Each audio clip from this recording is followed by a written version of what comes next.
Right guys, we are going to have a look at the battlefield of Prestonpans today. We're in 1080p, not 4K, so we don't lose parts of the video. I'm with my colleague Karl as ever. We're going to get a wee history lesson. Bits and bobs, we're going to see what we can do. But we just had a bit of a problem just trying to get here because it's not the easiest place to find if you're not a local. No. Handy tip, head to the bowling club in Prestonpans and you can get on the trail. And you probably see a bit of the damage from some of these high winds we've had recently. Yeah.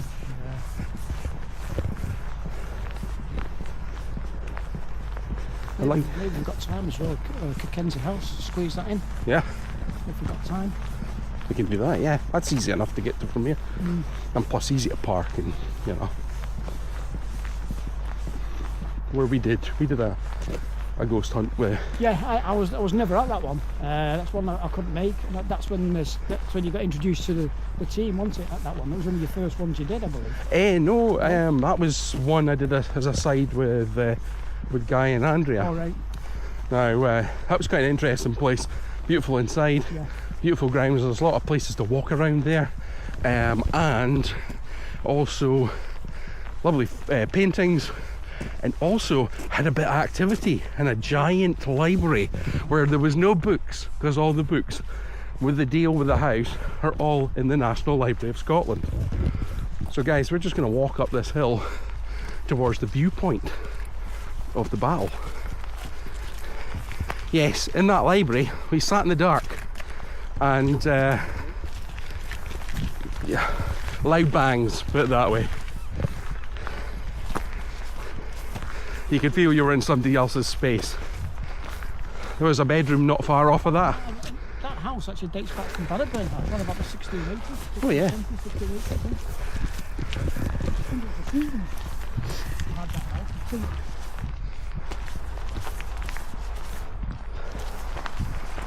Now, before we came here, when I had a look, I saw a picture which I posted to Karl, which I think's shown at the top of this viewpoint. It's actually quite a good picture. It really kind of represents what this area looks like. I'm gonna wait until I get you to the top before I pan you around and give you the views. Excuse the heavy breathing.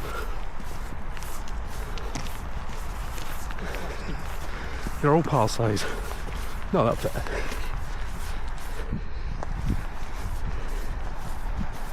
Here we go. Right. So you can get into here and have a wee look. I think it's all numbered. Yeah. So I'll start. Give you a wee read. You can pause the video and see what's what. We'll look at this one. Okay.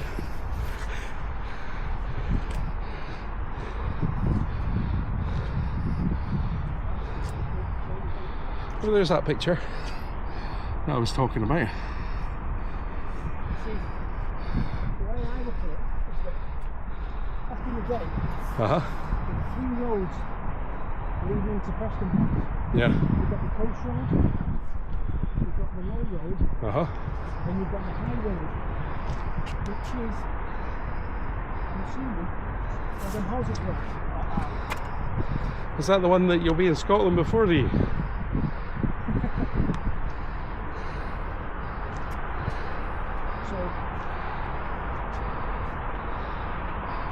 Right. Interesting actually, because I'm standing here. I'm just about going through the views, but I was just like, where are we? Like, okay, so there's the sports centre. There's the coast. Now in the pictures that I've seen, they look like they're coming down this hill. They're heading that way.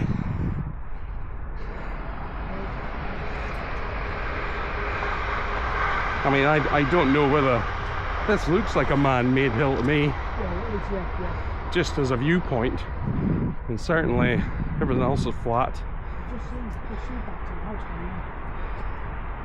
here. Yeah. Go and tell us a bit about that. What was it? Well, that was that's where Colonel Gardner, who was the highest ranking officer killed at Prestonpans. That's where he stayed. So when you look at it, really, it's a stone's throw away from the battlefield. Way in the distance. And his wife was in the house while he was fighting a battle. Did he live? Yeah, that's where he lived. I know. Where did he live? No, he got killed. He was the highest ranking officer killed at during the Jacobite rebellion. So, battle in brief, you've got the low ground, which is here. Now, John Cope, Sir John Cope, Lieutenant General Sir John Cope, had his troops facing with his back towards the sea. Yeah, facing that direction, knowing that the Jacobites were coming from Edinburgh, and there's only 3 roads that they could take. Now, it's not going to be the coast road because he's got soldiers in Prestonpans. It's not going to be the middle road because he had soldiers there guarding that. If anything, it was the high ground, which is where the houses were. Right at the back. There's more. That's Trinent. Plus he had soldiers and spies waiting for the Jacobites to come. So he's facing this way. So his army is facing this way with the back, so he couldn't get outflanked. The Jacobites come from the top there, and they're on the high ground. Yeah, they were facing in this picture here. You can see them in here. They're facing that direction. Not that this is, going to be completely accurate, but that is the high ground there. Yeah. That's up there. And as the Jacobites came in, Cope had his facing southwards, facing forwards, and as they marched across there, still facing this way, and what the Bonnie Prince wanted to do, this is the 20th of September 1745, he wanted to attack. Now this was one of the first of many arguments he had with his, I'd say second in command, but to a certain extent, George Murray. He wanted to attack, but if you look there, that was all marsh ground, so there's no way the Jacobites could actually come through that. Yeah, that's treacherous. It would have been a sicking target. So what he did, as they marched, the odd volley fire to and from, but nothing serious. By that time, night was getting in, and the Jacobites slowly moved across, and in the early hours of the 21st, a guy called John Anderton, now whether he was a Jacobite sympathiser or people believe he was a local guy, a drover, a sheep herder, he knew there was a way through the marshland, a little pathway through the marshland that could end up on the other side and miss out all the marshland, which they did. And the Jacobites filtered out through there, which meant that Cope is facing this way, and his spies are telling him the Jacobites over there, so he turned his army, so he's facing this way. And what he did, he posted pickets out forward, about 100 yards in the front there, to find out where the Jacobites were, plus the fact he had spies. So by this time he was facing that way, towards there. What the Jacobites did then, the actual pathway was manoeuvred all the way round, so they were coming from where the pylons are, in a sense. Yeah? And this was the early hours. Now, what the Jacobites... Have you ever seen the film Outlander? You ever seen it? Yes, I now, have. that is one of the best true adaptations of what the Jacobites did when it came to the charge, the Highland Charge. Because the fashion at the time for the Jacobites, or even all sorts of people at the time, was white shirts. So what the Jacobites did, because it was dark, they put cloaks over the white shirts so they couldn't be seen. So by that time, the 21st of September, the early hours, the Jacobites took off the sheets and arranged themselves there, ready to charge. Now, the pickets saw movement. A picket or a soldier ran back, told he was facing this way, told John Cope that the Jacobites are there. So he managed to turn his forces this way to face them. Yeah. And by the time he turned his forces, the Jacobite charge came. Full on. Now, they were taken by surprise because the pickets that were positioned further out there were killed instantly. But the Jacobites heard the cry, the redcoats heard the cry, so they were ready for it. All they could do is give one volley fire, and then they ran. You've got to remember that these redcoats were new recruits. They'd never seen action. Yeah. A lot of them, I think a majority of them, were actually up north, actually here to engineer roads, to build the roads. So they weren't soldiers, they weren't out and out soldiers. So they give fire, and the Jacobites ran towards them, and of course it was just a melee. The Jacobites just laid into them. Now, one of the stories was, as the Jacobites running, you had in the central, you had the MacGregor clan, and you had the Perth Islanders. Now, the story goes that Malcolm MacGregor was associated with the clan MacGregor. When the redcoats gave fire, the only first volley fire, Malcolm MacGregor was shot in the legs, and he was shot several times, and he went down like flat on his face. Now the MacGregor clan halted because the clan chief was down, and as he halted, they saw movement. So two of the guys got him from each arm, pulled him up, and he said, "I am alive. I am ready to go. Do your duty for our clan." And of course, they all ran for it, and it was an absolute melee. Another report is that Captain Blake from the Redcoats, he was there. He gave out the first volley fire, and he saw that the soldiers a little bit nervous, a little bit excited, and they started to run, drop the guns and run. But he tried to get them together to do another volley fire. He said, "One more volley, lads, one more volley, and we'll have them." But as he turned to face the melee, a claymore sliced his head in two, and he was gone. Oh, jeez. And it spread all the rest of them. Now, John Cope had you can see here, they had cannons that they brought from the ship that they got from Dunbar to here.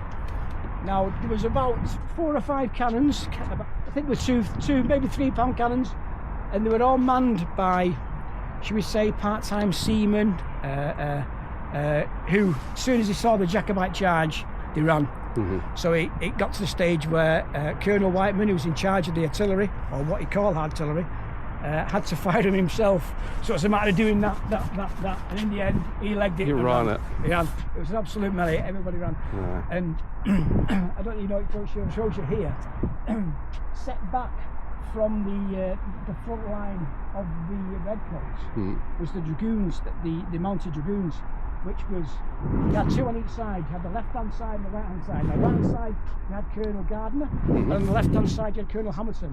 Both roughly about 2, maybe 300 dragoons on each side, that's soldiers on horses.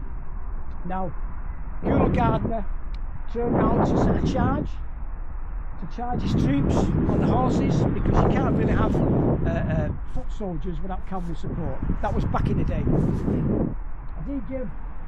As he gave the order to charge, he turned round and the cavalry scarpered. They ran away. They ran away. So it was left with him and a couple of the NCOs. As he noticed at the front of the front line, he noticed a group of redcoats on foot trying to fight their way out. So what he did, he ran there he got on his horse, tried to give him a bit of support, to try and motivate him to give off another round. But what happened, he got overcome, and he was killed, apparently. He was killed, stone dead. He was, like I say, he was the highest ranking officer to be killed during the Jacobite rebellion. And he lived a stone's throw away. Now the story is that where he actually lay dying, his manservant came out and saw him. He lay dying by what they call a thorn bush. And he was taken back to his house where he unfortunately died. Now that thorn bush turned into a thorn tree, and it was on this site until it was blown down during the wind in 1921. But I believe that when we go in the museum, you might see a bit of that thorn tree in the actual museum as an exhibition. But it was an absolute slaughter. I believe there was between 500 and 1,000 prisoners taken on the Redcoat side. The Jacobites, roughly about 150 killed, 50 wounded. but the redcoats roughly between 200 and 300 killed. And I believe the dragoons who ran away rode all the way to Stirling Castle and alerted General Blakeney, who was in charge of the garrison there, to say what has happened. General Cope scarpered back that way towards Dunbar with his tail between his legs, thinking that he was there to teach the Jacobites a lesson, the rebel scum, which he called them. Obviously it backfired on him. His troops were slaughtered. We'll go and see Kirkensey House. That's where the baggage train was, where General Cope's baggage train was captured. All bits and pieces captured there. I believe he had a purse of about £3,000, but then it was a lot of money. What do you think that means? So you've got the two flags away in the distance next to the main road. And it looks like a Scottish flag. It looks like a Union flag. Yeah, you've got two a Scottish flag and a Union flag. Yeah. Do you think it's just because it's the road that would head that way? I think it's something to do with the golf, I'm assuming. Or possibly marking the path. Maybe. Because there are some other little signposts, so we've got... That might actually be the path where the Jacobites... This is what I was thinking. Yeah. So if you come back, you'll come up this road here, come through Prestonpans, up here towards the railway station and along this main road, and there's a little slip road to the right that takes you up here. And there is a sign down there, so when you're coming out, and I was coming out of that road to come back to meet Karl, there's a sign down there, so it must be a bit of information down there as well. Yeah, I believe it's bad really, isn't it, because James Gardner was a veteran of the wars. He's been in the army since he was 14 years old. He served abroad. He served in the Austrian succession. He was wounded. He was shot in the neck. He was slashed down the face. So he's quite a vet. And for him, this shows you there's the thorn bush there, or the thorn tree. I think that picture's actually in the museum. That's him there, and he got overcome. I mean, he was shot 4 times before he was unseated. And then he was chopped up near enough. He was actually stripped of all his clothes, so when his manservant found him, he was just left in his undergarments. Stripped of his boots, his pants, his jacket, everything. Because it was all worth something. Of course it was. The men that fought in this battle, probably even the English soldiers, probably had nothing. Well, a lot of the redcoats, preliminary, were there. That's is there. See. What's the house in the distance? Preliminary, it was the redcoats were mainly lowlanders. I've never seen any action. And when you see a bloke of kilted, hairy-ass men coming towards you with big claymores and shouting, you know, you're not going to stand there and one volley fire, that was it, there was away. Didn't get much chance when he took a claymore to the face. It's like it's the Highland charge, isn't it? I mean, the faster you get there, you know, the more devastation you can do, because you're waiting on them to load, reload. By that time, you're on top of them, which they were. And you know how big and how heavy the claymores are, and how sharp they were. They take a man's head off with a big, which they did. Claymore is very similar to a type of medieval German sword, and there's a certain technique that they used for fighting with these. People often think they fought in a certain way. You know, when they see them, they're thinking the old Conan the Barbarian and things like that. But they have a very different kind of style to fighting. A claymore was very much the same idea. Well, you've got to think of the aftermath, the carnage, that even the wounded, chances are if you've lost a limb, you're not going to survive. It's got a bit of a distance, you know, so it's a kind of distance weapon. I mean, where can you seek help? If you've lost a hand, a leg, an arm, it's just a matter of time before you die. It's like a lot of people disregard, you know, that don't know very much about medieval weaponry. You know, things like pole axes and stuff like that. They were lethal. I mean, the Highland charge was that you start. What you do? You've got a musket. Now, not many of the Highlanders had muskets. I think there was one or two. There was some left over from the Spanish, the 1715, 1719 Jacobite rebellion. The rest were pretty much French made.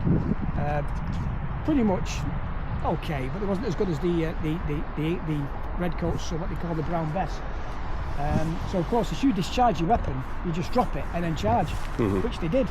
One shot. Yeah, that's all you've got.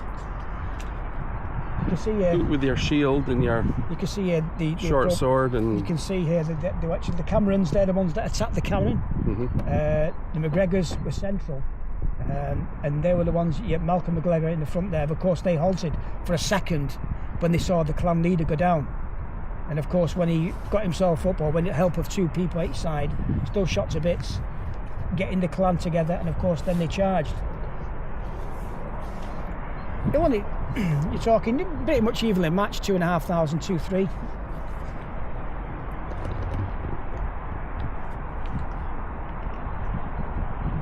And of course, you had the McDonald's, which situated they were the McDonald's of Glencoe. So obviously, they had something to prove when they found out that 1 or 2 on the, I think there was on the Campbell's, you had the Campbell militia.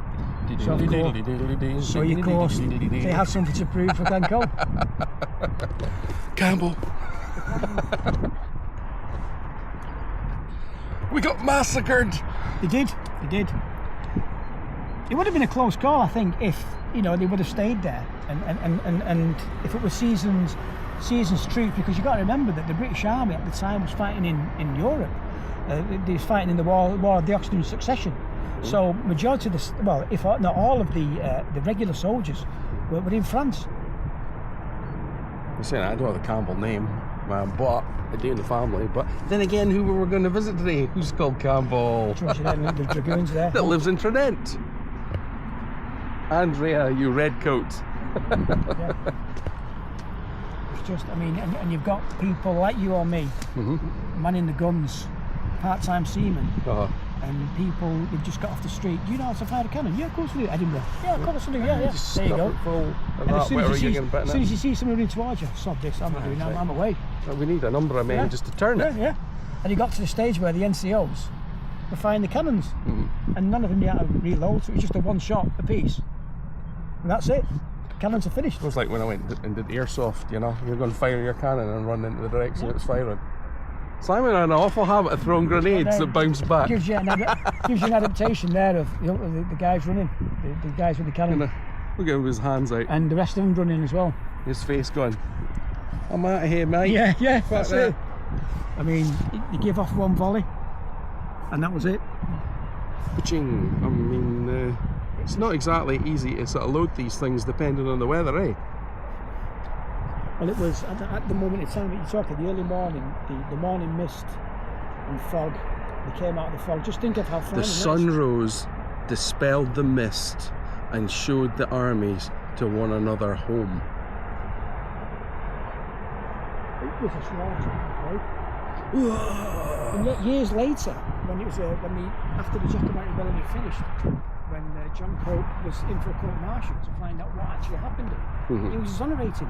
He blamed the regular soldier. Oh yeah. But saying that, though, he was never given a position of. They were ill-prepared. Yes. They were facing the wrong direction. I think in a sense, when you're talking about John Cope, he's very much a military man, and very much of the thought that the Jacobites, rebels, they can't put an army together. What can they do? This is the British Army. We are the British Army. They can't beat anybody. We are. You know what I mean? We're the conquerors of Europe. And then, of course, when this happened, he was sent packing. I mean, he even left his baggage train to get looted. Look at Culloden. How quick he got. We were organised by somebody that was considered a drunk. I mean, they had special sort of routine where if you're facing a Highlander, you don't face him head on. You face them onto the left. And of course, everybody does that. Because if you're a Highlander, you've got your Taj, you've got your Claymore, and you're running at somebody there, it's that part there, you're more open, isn't it? Yeah. So that's what they aim for, under your armpit. It makes us sound really simple, doesn't it, as human beings? Like we maybe are not as complicated as you think we are. And you're talking Culloden as well, and I mean, the place itself, the actual location, the actual, the moor was, for the Highland charge, it was never going to happen. But they knew it was a bad thing. It is, but it got to the stage. But they wouldn't listen. It got to the stage where the Bonnie Prince, George Murray was a seasoned campaigner, and it got to the stage where the Prince wasn't talking to George Murray because of the setback from the return from Derby from England, in it all, because I think because George Murray wanted to, let's go to the hills, let's do a guerrilla campaign, and get the Hanoverian government sue for peace. So at least we'll have Scotland. Yeah. But I think he wanted it over, done and dusted. I want to get my father on the throne. I've got a specific time to do it, and he wanted to do it. And now to have two leaders in one army fall out and not speak to each other, that is ridiculous. Yeah. And what he was doing, the Irish contingent, John O'Sullivan, John Drummond, chose the battle site of Culloden, which you know yourself is absolute for the Highland Charge. It's a waste of time. And they was left waiting there 4 hours before the actual battle started. None of them have slept. I mean, the frustrating thing was though that they did that venture in the middle of the night to try and into Cumberland's camp to try and get a money, to try and in a midnight march. And of course, by the time they got lost, an open field. By the time they got back, they were knackered, and It's got very little rocks to even hide behind. Anybody that did live probably hid behind a rock. And they were prepared. Yeah. The Redcoats were prepared. I mean, the thing that destroyed the Highland Charge was the grape shot that they used from the canister. They changed from cannonball to canister, and that just obliterated the charge. And then, let's face it, it's a thing that's outdated even then, this Highland Charge. They didn't have horses. Yeah. And it was just one of those things. But they're saying that though, they only, we're talking the Jacobites, they only lost one campaign, which was Culloden. They won this one, they won Falkirk. So what he should have done is gone back into the hills like Murray said, and just a guerrilla campaign. They did a good job. They should have paid their bloody taxes, eh? And of course, Joking. It was just a town like this was just looted after the aftermath of the battle. All the houses, even Gardner's house was looted. His wife left it as soon as she saw the to stage Mackenzie House. They were eating apples, as well as raiding the baggage train. Can you get into that house? I don't know if you can or not. Probably can, but it's probably privately. Everything's privately owned now, these folks. It was renovated about 10 years ago for costing a good couple of grand. I don't know if it's open to the public, but we can still walk there. We can still have it's got a nice driveway, and I'm presuming it's maintained. And of course, you can see that building just over there. That's Preston Tower. Yeah. That building there that sticks out. Now that's an L-shaped tower house.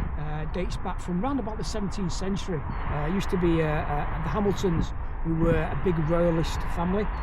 It was actually burnt during the royal wooing back in the day, and also it was burnt in the War of the Three Kingdoms by Cromwell, because the Hamiltons were very much a royalist family. And it's actually, that's where the Redcoats ran. For some reason they ran towards the sea. I don't know why. They ran towards that way, and in the actual grounds of that castle, or that tower, it was actually a killing ground for the Redcoats. They was killed mercilessly. I mean, we're on about the Jacobites being killed at Culloden. It got to the stage where anybody that was wounded on the battlefield was either bayoneted or clubbed. I mean, when you go back to Prestonpans, I mean, that's what the Jacobites are doing with the Redcoats. Just mercilessly kill them. And there's an actual area there where some Redcoats are actually buried. Anyway, going back to the War of the Three Kingdoms, when it was burned, the guy called John Hamilton was in the house at the time. He would not surrender the tower or the castle or the house, whatever you want to call it. It was actually burned inside the building, and then the saying is that his ghost haunts that tower. All right. You can, certain times you can see him at night time. You can see him or through one of the windows. Will we go to the tower? You can see him actually at the tower there. Picture of I notice it says get 1745 battlefield and 1722 wagon way at. So I wondered if that was so we've got all these things somewhere else or part of this, the different time. Just a shame though, isn't it, that the landscape's changed over the course of time. It's not been protected. I mean, the railway and the Victoria Railway comes right through it. We've got a motorway, Yeah. you know, and yeah. I mean, all right, was it for some sort of spectacle, having the railway through the battle site, through Banton House, all the way through to Prestonpans? But it's just a shame. There is a church, so on the map. Yeah, Church of Travant. That's where, when the Jacobites first came, that's where the Camerons had a little bit of a scuffle with the regulars. Hello, how are you doing? You all right? That's where the Camerons had a little bit of a firefight with the Redcoats in the churchyard. Well, what we'll do, we'll stop it here, and we will catch up with you later. Thing, guys, is we're just walking down the hill. We're talking about Prestonpans. I was just saying, all I know is Prestonpans is Prestonpan your face in. But you know, we're large groups of children walk about at night. They're quite harmless. And where my car got damaged for the first time, just parked in the street because I decided to go and see one of these pipe bands. You know, one of these religious intolerant pipe bands I heard in the distance. Ulster. Well, I was like, woo, woo. I could hear the whistles, and I was like, oh, I've never seen one of them before. So I left the car, and when I came back, somebody'd hit my bumper. But yeah, so what do you know about Prestonpans then, Karl? Well, the actual name Prestonpans, it's because of the religious connection. It was called Preston. Preston. Because the monks that were situated here on the coast. And what they used to do, the monks, they used to pan for salt to sell and to use for foods, to preserve foods that they stored. Hence the term Prestonpans. And over the course of time, it's Prestonpans. I thought you were going to say panning for gold. I'm like, oh, are we in gold land? You know? I think the gold you've got around here, I think it's coal, isn't it? Yeah. Black gold. Well, no, that's oil, isn't it? Yeah. So there you go. That's your trivia for the day. There you go. And we're going to I think we're going to the museum to check that out. From there and see where else it takes us. See if I can actually put a video together this time. Alright, bye. We've got to the train station, drove past the house and thought let's see if we can get to it. And we parked in the train station, come over the bridge, over the train track, down a wee path, and we're heading towards a monument and the house. Weren't sure if we would get to it. This is the house, the original house of Colonel James Gardner, the highest ranking officer to be killed at the Battle of Prestonpans. And what was his, or how did he die?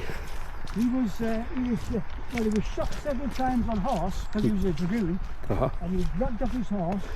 His head was sliced open with a Lochaber axe, one of the fine weapons of the Jacobites, and hacked to death with the sword claymore. So in a sense, it didn't kill him though. He was actually laid there for a couple of hours before his manservant came from this house and took him.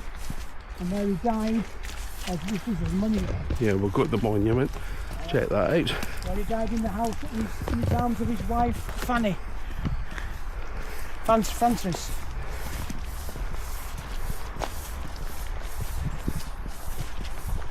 You can just see the entrance of them trees now, the entrance way. Wow.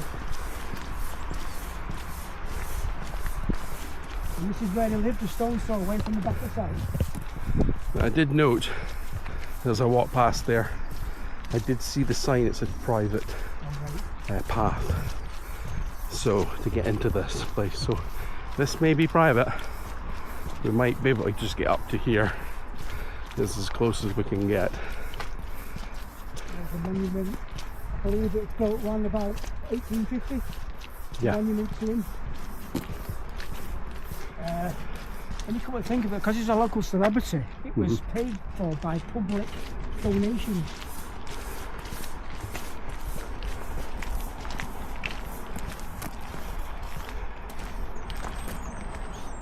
Another map of the That's battlefield. the one that was up there. See, that's where he was. He was in the Mounted Dragoons. Pretty much anybody that was in charge tended to be on a horse, eh? See there what I was telling you about? There's General Gardner being looked after, and there's the Jacobites being looked after in the same building. Prestonpans, which is like a church. Is it like a church building? Like the vicarage, Yeah. to do with the church. Nice. And they're the pictures that I'm telling you about in the local museum, done by Andrew Hillfoot, I'm presuming. We'll get a look at them later. There's two sisters were there. Two sisters actually owned the house, with and one was looking after them upstairs, one was downstairs.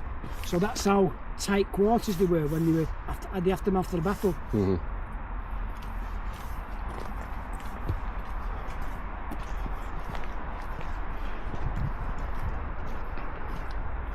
So, should be able to get up here. A wee look.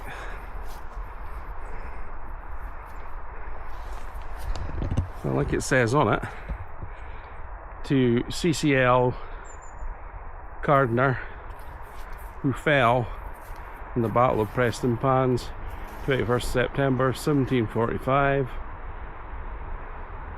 As it's a faithful man and feared God above many. You got the lions, signify 2 lions. Do you know this was actually built before the monument in Culloden? Was it?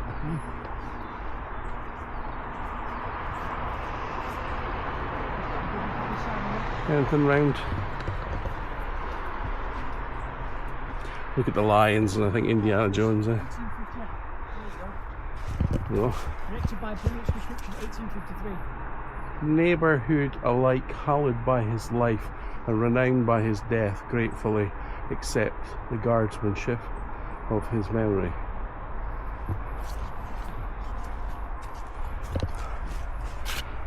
And you were saying erected by public subscription. It's quite a lot of. So this was erected in 1853. Yeah, 1850s, yeah. Years after the battle. Oh, and they would have Prestonpans. sent a letter round and said, his valour, his high scorn of death, to fame's proud meed no impulse owed. His was a pure, unsullied zeal for Britain and for God. He fell, he died, the exalted foe trod careless o'er his noble clay, yet not in vain our champion fought in that disastrous fray. Yeah, there you go. You can just see the this is what excites me, when you can just suss things out. You're looking at the entranceway here, you look at the trees. I shouldn't imagine he planted the trees or his wife planted the trees. Look at some of these trees, how mature they are. So I should imagine, I'm 99.9% sure that this was the entranceway leading into the house. So you can just imagine him, picture him on a horse and cart just coming up down here. Bear with me, guys. I'm gonna just pause the video for a second because I want to be able to. Can I zoom in for you? Zoom in. Zoom in? Nah, no zooming. Not having it. It's not having it. It's a pain. All I can say is, well, it keeps the setting for the last video. I wonder what type of man he was.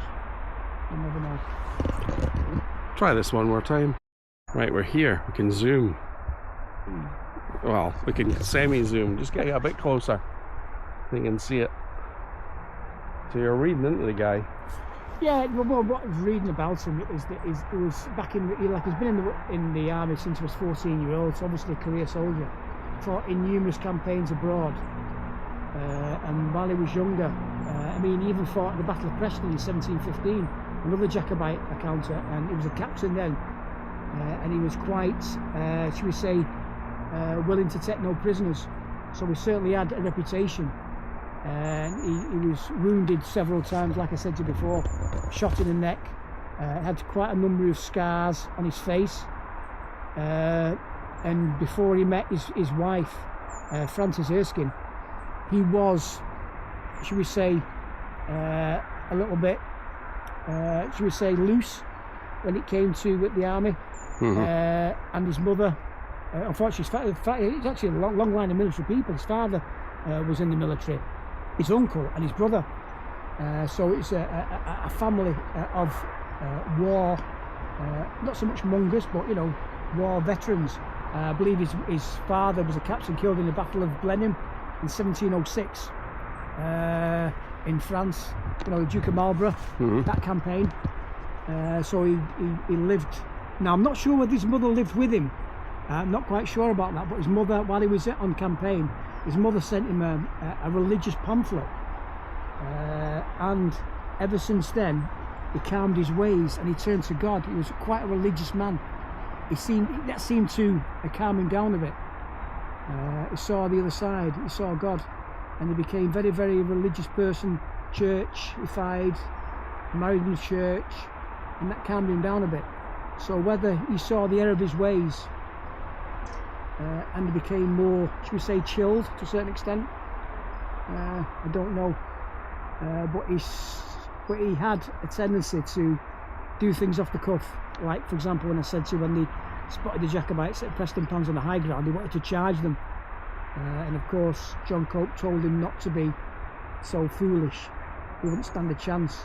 But whether he just had every now and again he just went off the rails. I mean, when you're a military commander, you've got to have a certain respect from your men. Now, why did his men run off and leave him? Is it because he was inexperienced, or because they didn't respect him? So all these questions. It's still a shame they actually got killed in the battle, and the way he died. But after that, Fanny left, his wife left, and moved into Edinburgh. And the house, as you can see now, obviously it's been refurbished back to its former glory. It was ransacked. I mean, the Jacobites were just running riot after the battle. If not chasing the redcoats, he was looting and pillaging all houses in the area.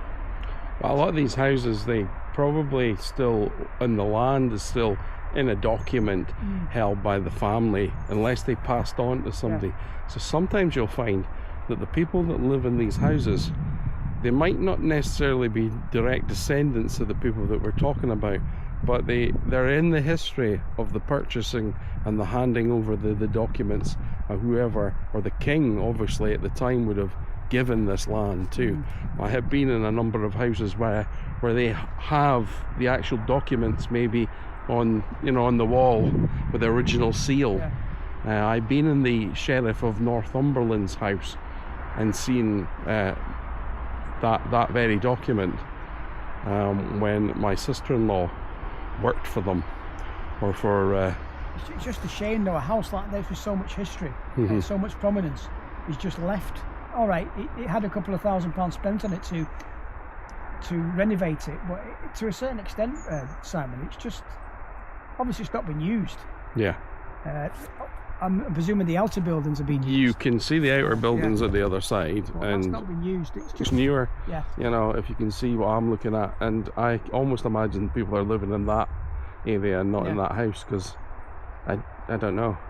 It's interesting because at the side of it, it almost looks like there's steps. Yeah. Or some sort of, like, angled wall on either side. So is that like some other sort of steps to get into it? Like I said to you before, you can see how grand it was by looking at the tree line and the entranceway leading into the building. It is just a square building, really. Well, like that's the Georgian way, wasn't it? Yeah. That's how they were built. But you can just see the master of the house, or the servant of the house, going out to the battlefield and picking up Colonel Gardner on the back of a cart and bringing him back into the building. and then going back to Trenant House, Trenant Mass, with his body again, trying to get seek medical attention for him, knowing that he was dying. And I think the battle was about 3 o'clock in the early hours, and by 11 o'clock he was dead. Some life, eh? So ungone. And just think of the grief and the upset of his wife, seeing him in that condition, being dragged in a little cart, half naked, with a dirty big gaping wound on his head. So it's only a matter of time. I know it sounds off, but it's only a matter of time before he died. Yeah, people can live with serious head wounds, but back in them days, for long, they become infected and loss of blood, everything. But yeah, this whole area is cut off by the train track. You have to get over it. I think they just chose a historic site and just built right through it, didn't they? The Victorians are more spectacle hunters, weren't they? And train tracks went through everything near enough. I mean, it cuts right through the battle site, right through the actual building near enough. And of course, it's a prime example of to see it from the train. Look at this beautiful monument. Obviously, that's one of the main reasons why they put it there, as well as with the house. But obviously, so sightseers can see it from the train. Yeah, they're. I mean, the main talking Edinburgh, people going to Edinburgh, the main back in the day in the Victorian times was the train, wasn't it? Yeah. Coming past, looking out the window, I went, all right, okay. Look at that, yeah. Check it out.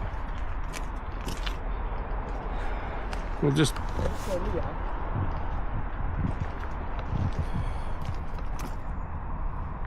Johnny Cultural, and that's on the main. What's it in there? It's Kenzie House up there. So you can actually look in at that then, Simon. You can actually. Is that a walkway? Possibly. Yeah, you could do like. I imagine it's some. You can walk all the way through this town. You know, that's where we are. So it's only a stone's throw away from. That's where the high ground. That's what I told you about the Jacobites. That's where they came from. I'm interested in the churches more than anything else, because I want to. Is it that church maybe called the Hugh? Yeah, that's the church there, Trenant Church, which is down there. Which was, I'm presuming, is that way. That's where the first. It's that way. Is it that way? Yeah. So that's where the first sort of. That's Prestonpans over right. there. So that's where the first with the Camerons, and they came across the redcoats. That's where all the action was to start off with. That's on the 20th.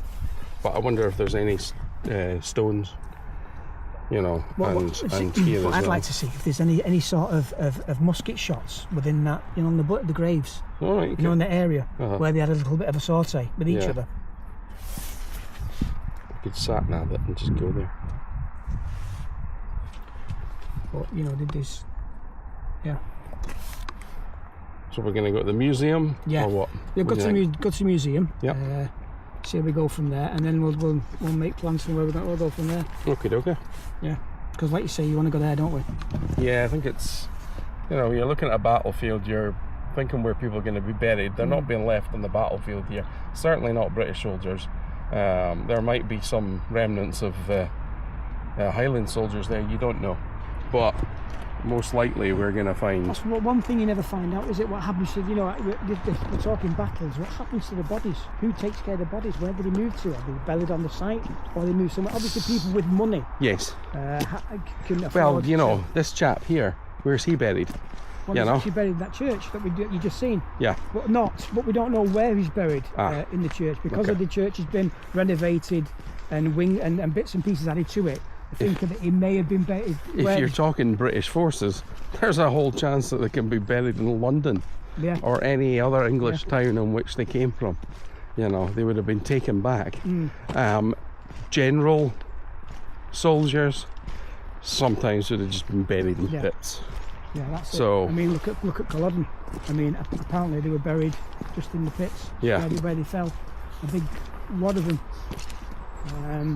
I mean, it's different back in the day, the likes of Bannockburn, even the English bodies, or the British, whatever you want to call them, Edward II's army. I mean, even though they were dead, they were still worth money. You still had to ransom them, you still had to pay for them, because a lot of people back down south wanted their son or their father buried in their family crypt. So they had to pay money to the likes of Robert the Bruce to get the bodies back.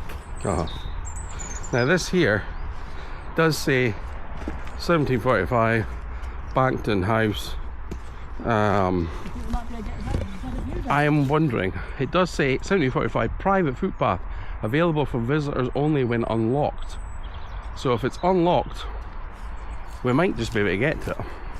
It certainly looks unlocked. Let's have a go. Might get a better view of that. Come on then, folks. Let's go. Don't want to end up like last time, you know.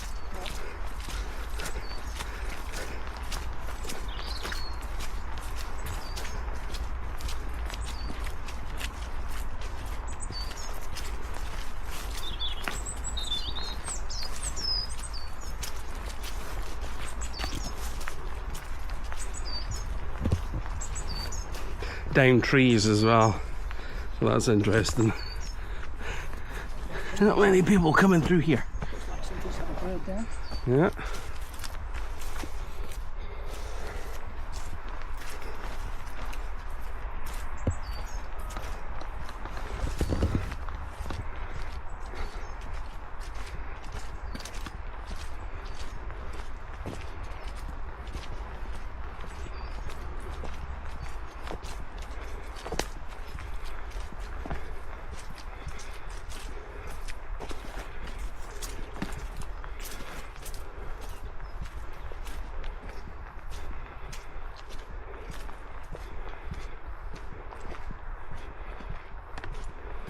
Get a better view of it.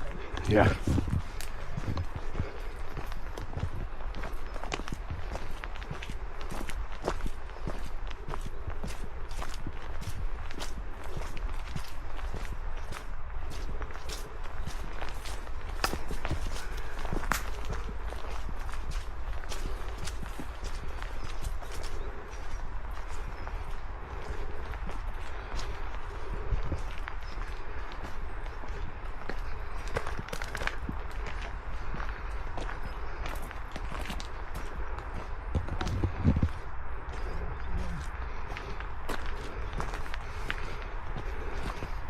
Your dove top, your dove cube, whatever how you guys say it.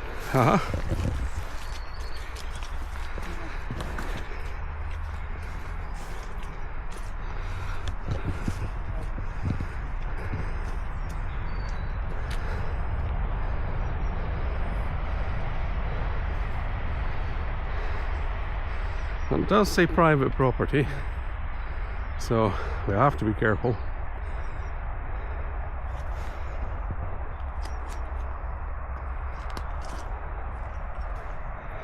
I do want to go and read the sign. Just see what it says.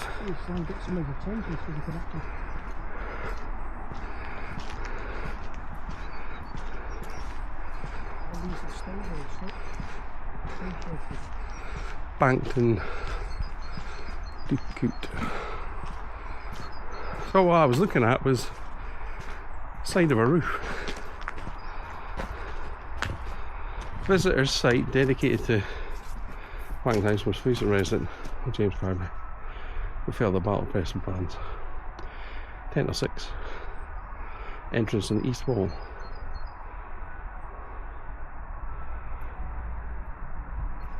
There's a preservation trust sign here.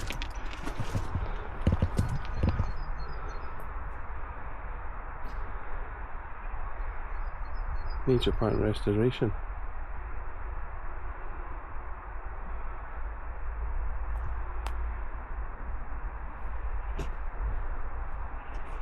But yeah, it's even got its own cat. Lord of the Manor.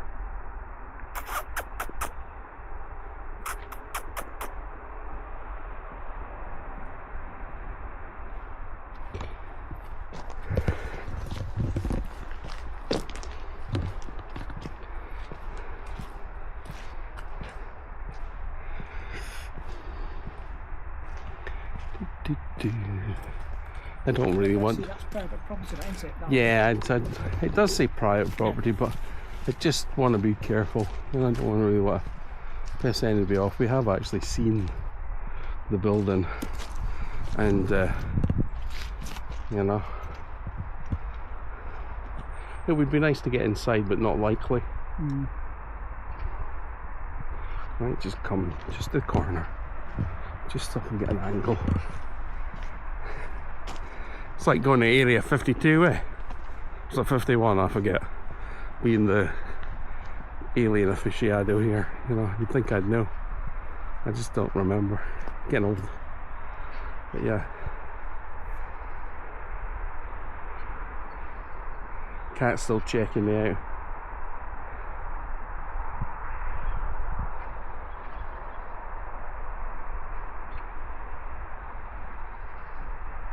And it looks like it might have a garden in there as well, out the back. So it has its own garden area with a fence. A wee door.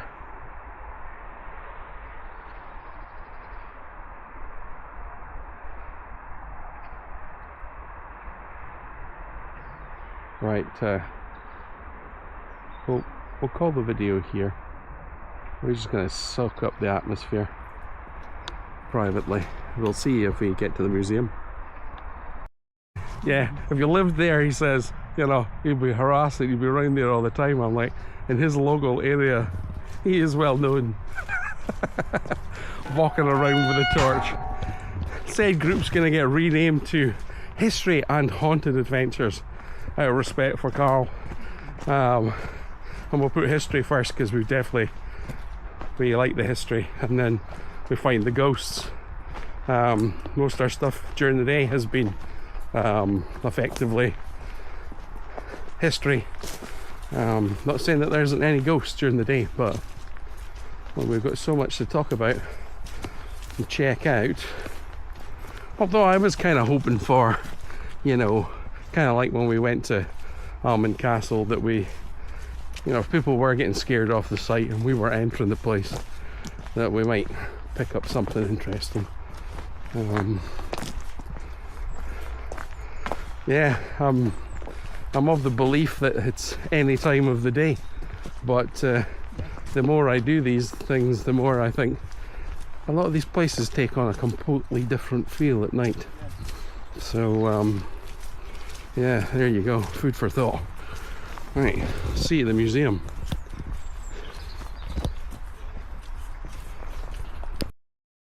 We're at the museum, folks.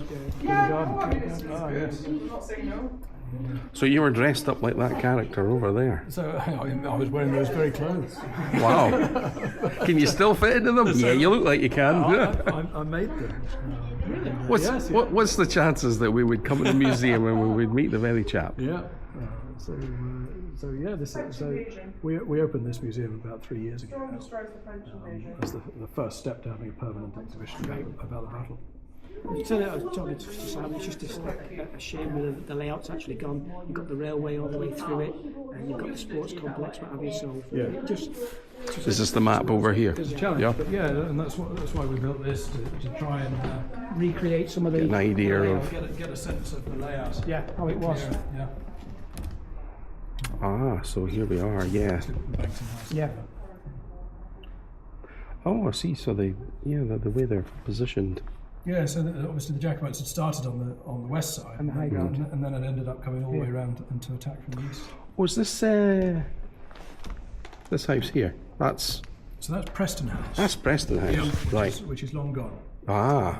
So the talk this afternoon was actually about proving where those park walls Preston were. Tower. We went past Preston Tower. Yeah. Just as we came into it. Yeah. So that was already ruinous by the time of the battle, and there's a local story that people watched from the parapet. They were very early risers if they did. And this is where they were earlier on.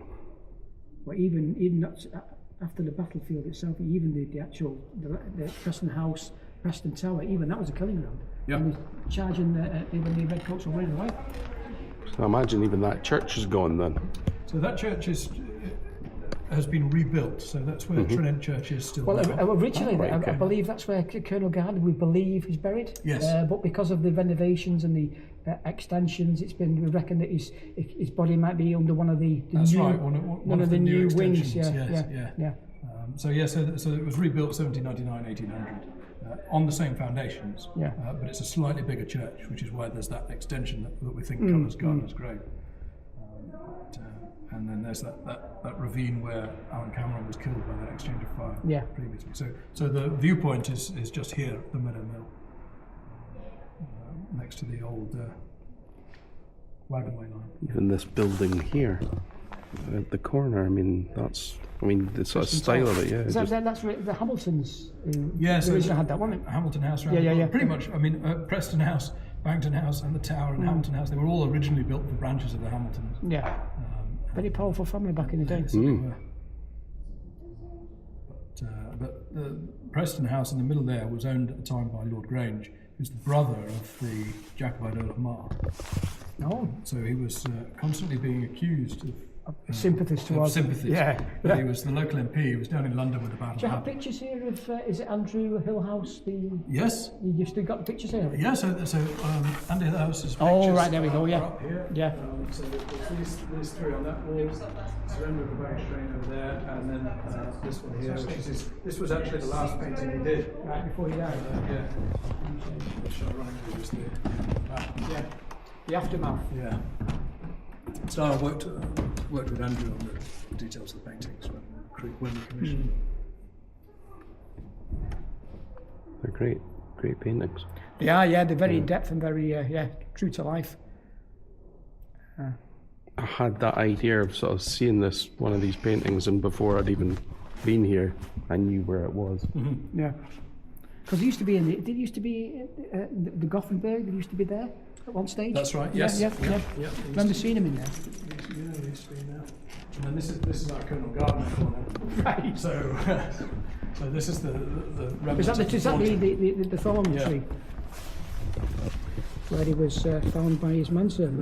Those letters there were letters that he wrote to his wife in 1743 when he was over in Germany in the War of the Austrian Succession.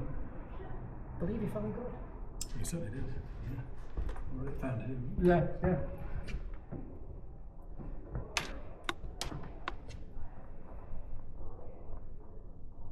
And did the tree blow down around about 1920s? Yeah, 1920s, and then was replaced by the memorial cairns there now, although not in the same location. But the location is so well recorded, we know exactly where it was. Because it was on quite a lot of maps, wasn't it, in the 18th century, 19th century maps. Even I believe a farmyard got named Thornton. That's right, Thorntree Mains, Thorntree Fields, yeah. I'd like to see something like this at Falkirk as well. Yeah, so there are plans. Yeah, fingers crossed. Yeah, so I'm involved with the project to try and do something similar. So it's taken us over 10 years to get to this stage. Yeah. And this is still designed to do first step. Yeah. Maybe we walk round. The actual size of the original cannons that were fired by not fired by this, but seen when they ran. Barrel size, yes. Is it Colonel Whiteman who actually fired? Whitefoot, yeah. So the carriage is a little bit big, but they were designed to be pulled by a single pony, manned by a team of 4 or 5. Obviously, as you know, the Prestonpans. And I believe as well that one of the incentives of John Colt was that if they did win this battle, they could loot Leith and Edinburgh. Well, that was the That's brave, isn't it? Yeah. There is, to be fair to General Cope, there is no evidence that he ever said it, but it was published by the Jacobite press. Do you think it's just I propaganda? Think the Jacobites published it in Edinburgh after the battle on the same sheet as Prince Charlie's speech before the Battle of Prestonpans. So what they were trying to do was say, which side are you on? Yeah. And so I think that was propaganda for the Edinburgh audience, and it was very effective. But it certainly made them listen. It did. How quickly do you think you could turn one of these if you're suddenly changing position, Well, they're coming to the left of us. We need to suddenly turn them round. That's what if you pick up the trails, you just spin it around quite easily. The problem is that you've then got a gun next to you. You've got to move them on. So you can manhandle these relatively easily. That's why they're the smallest cannon that the British Army carried, and they were going out of fashion. 1.5 pounders. The guns at Prestonpans were mostly 45, 50 years old by the time of the battle, which again we know because the Jacobites made an inventory of them and wrote down everything, what wagon numbers were on the boxes, which is unusual. And they wrote down the dates that were cast on the barrels. So, and we can pick them up again when the Jacobites abandoned them at Carlisle, because the British Army then inventories them again. Oh, right. And so I can track the same guns through the course of the war, which is quite neat. And the Jacobites abandoned them at Carlisle because they're small 1.5 pounders. They take just as much effort to move around as bigger guns, but they can't do anything against the walls of Stirling or so. And if you've got Highlanders coming towards you, from a direction, you might turn, but you've lost distance-wise unless you're shooting right into them. So these, on the battlefield itself, we know that they fired a grape shot. The only reason we know that is because we've started finding it on the battlefield. Ah, right, okay. So we've got a piece over here. Did we do that? Yeah. Oh. We were just talking about that earlier, weren't we? Yeah, but I didn't realise I had grape shot. I thought that was at Culloden. No, they were using it here too. Oh. No. Because, Every day's a school day. Yeah, because that's one there. And we've now, I think, got 3 pieces that have been found on the field, all in the Jacobite lines. You would have thought if you had grape shot, the Jacobites would have had a lot more casualties, surely. Yeah, I think it's a maximum of 5 guns firing once. So that's so you've got a limited amount of it being fired, and I suspect they're firing it at too long a range. Right. Yeah. I mean, obviously the 50 or so casualties the Jacobites do take are obviously taken during that charge, and I suspect quite a few of them are attributable to the grape. Maybe, yeah. You would have got caught with it, yeah. And the rest to the volleys. But they'll all be concentrated in the cameras and the Stuarts. Some of the Canterbury reports saying that, like I was telling you, one of the McGregors, Malcolm McGregor, he was leading the charge, now he doesn't say, he said he was mortally wounded by shrapnel, by a musket ball, but it could be the grape shot. Easily, And you wouldn't know, would you? Yeah. And of course he had to be forced up and to rally his troops again, thinking that he was dead, because to a certain extent the match stopped the momentum. So that could be That's quite a feared round, really. I mean, You don't want that coming flying through the air. I mean, if that hits dead on, everybody's hurt. The prime example was Culloden. I mean, it devastated the ranks, the Jacobite ranks at Culloden. But at Culloden, it's being fired by professional Royal Artillery crews at close range in near perfect conditions in that sense. Here, it's being fired by a small number of officers in the midst of a panic, and every time you fire it, it panics your horses. Because it's got a sound. I would imagine it has a bit of a popping kind of sound. I can almost hear it. So this is a targe that was used for an experiment. So so that's a musket ball through, and so it was built specifically to be shot at, basically to test. It wouldn't stop a musket. No. Well, we proved that. Right. It's just leather and wood.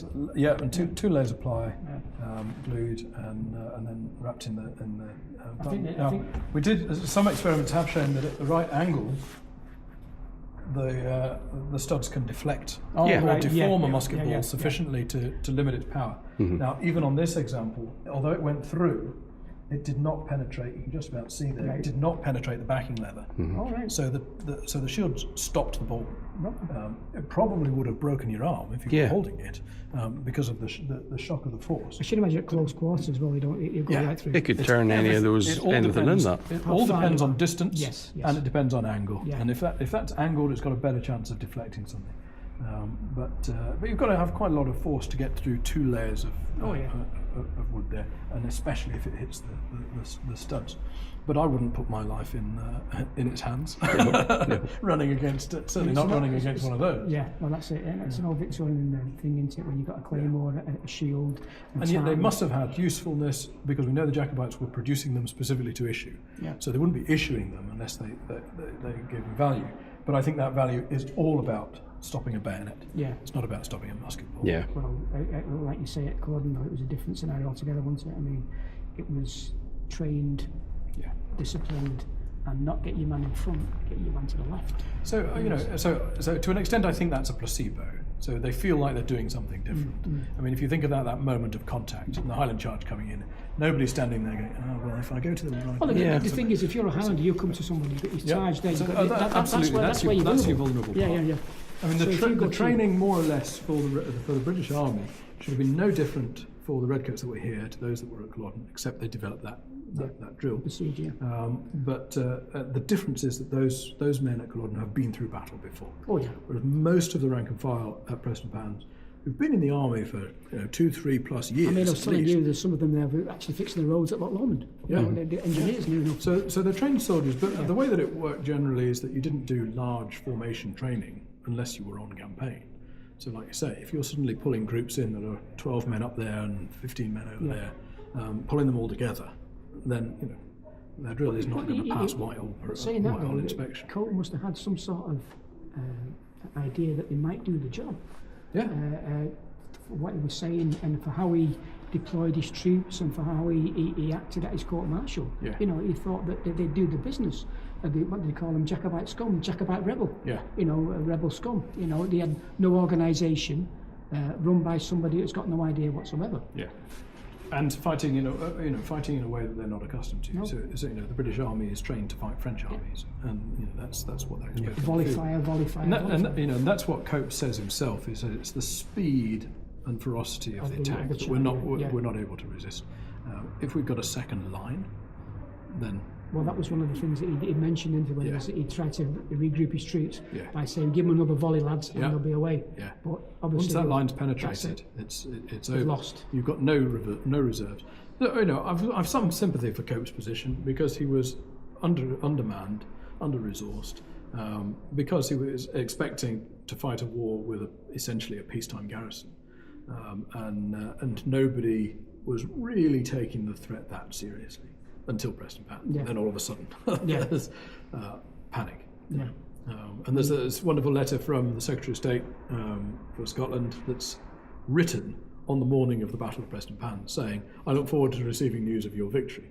But by the time he's put that in the post, the battle's already lost. That overconfidence of the authorities that you can deal with this.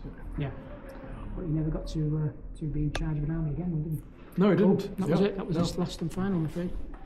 So I think he didn't suffer any official punishment. But I think but it's a shame that the rank and file ended up being, like you say, it was because of status and class. Well, he was exploited the Prime Minister and lived in all the right places. That's it. And also, he was promoted Lieutenant General on the same day as Cumberland was, on the battlefield of Dettingen, by George II. So it's pretty embarrassing for one of your chosen favourites to suddenly. What happened? Yeah. But there was a later account I found in an archive in Derbyshire, where General Cope was putting out feelers for a commission in as a governor in Ireland. It was a cushy number.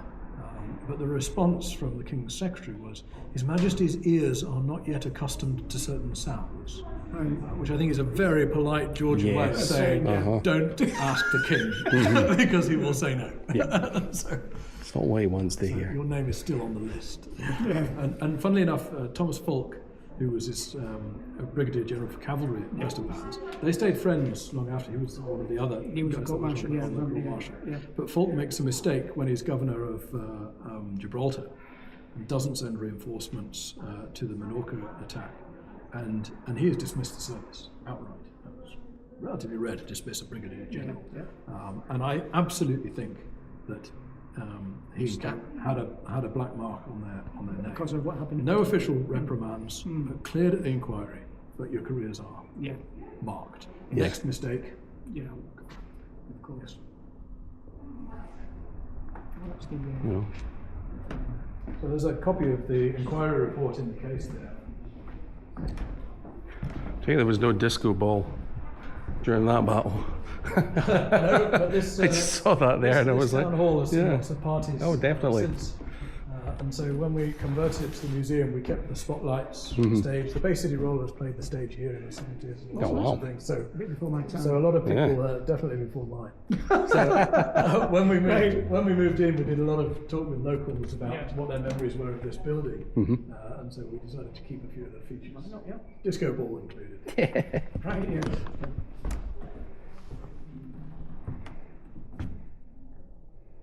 Just to show you, was killed and then stripped of all his clothes on. General Garden. Well, it's got a value. Yeah.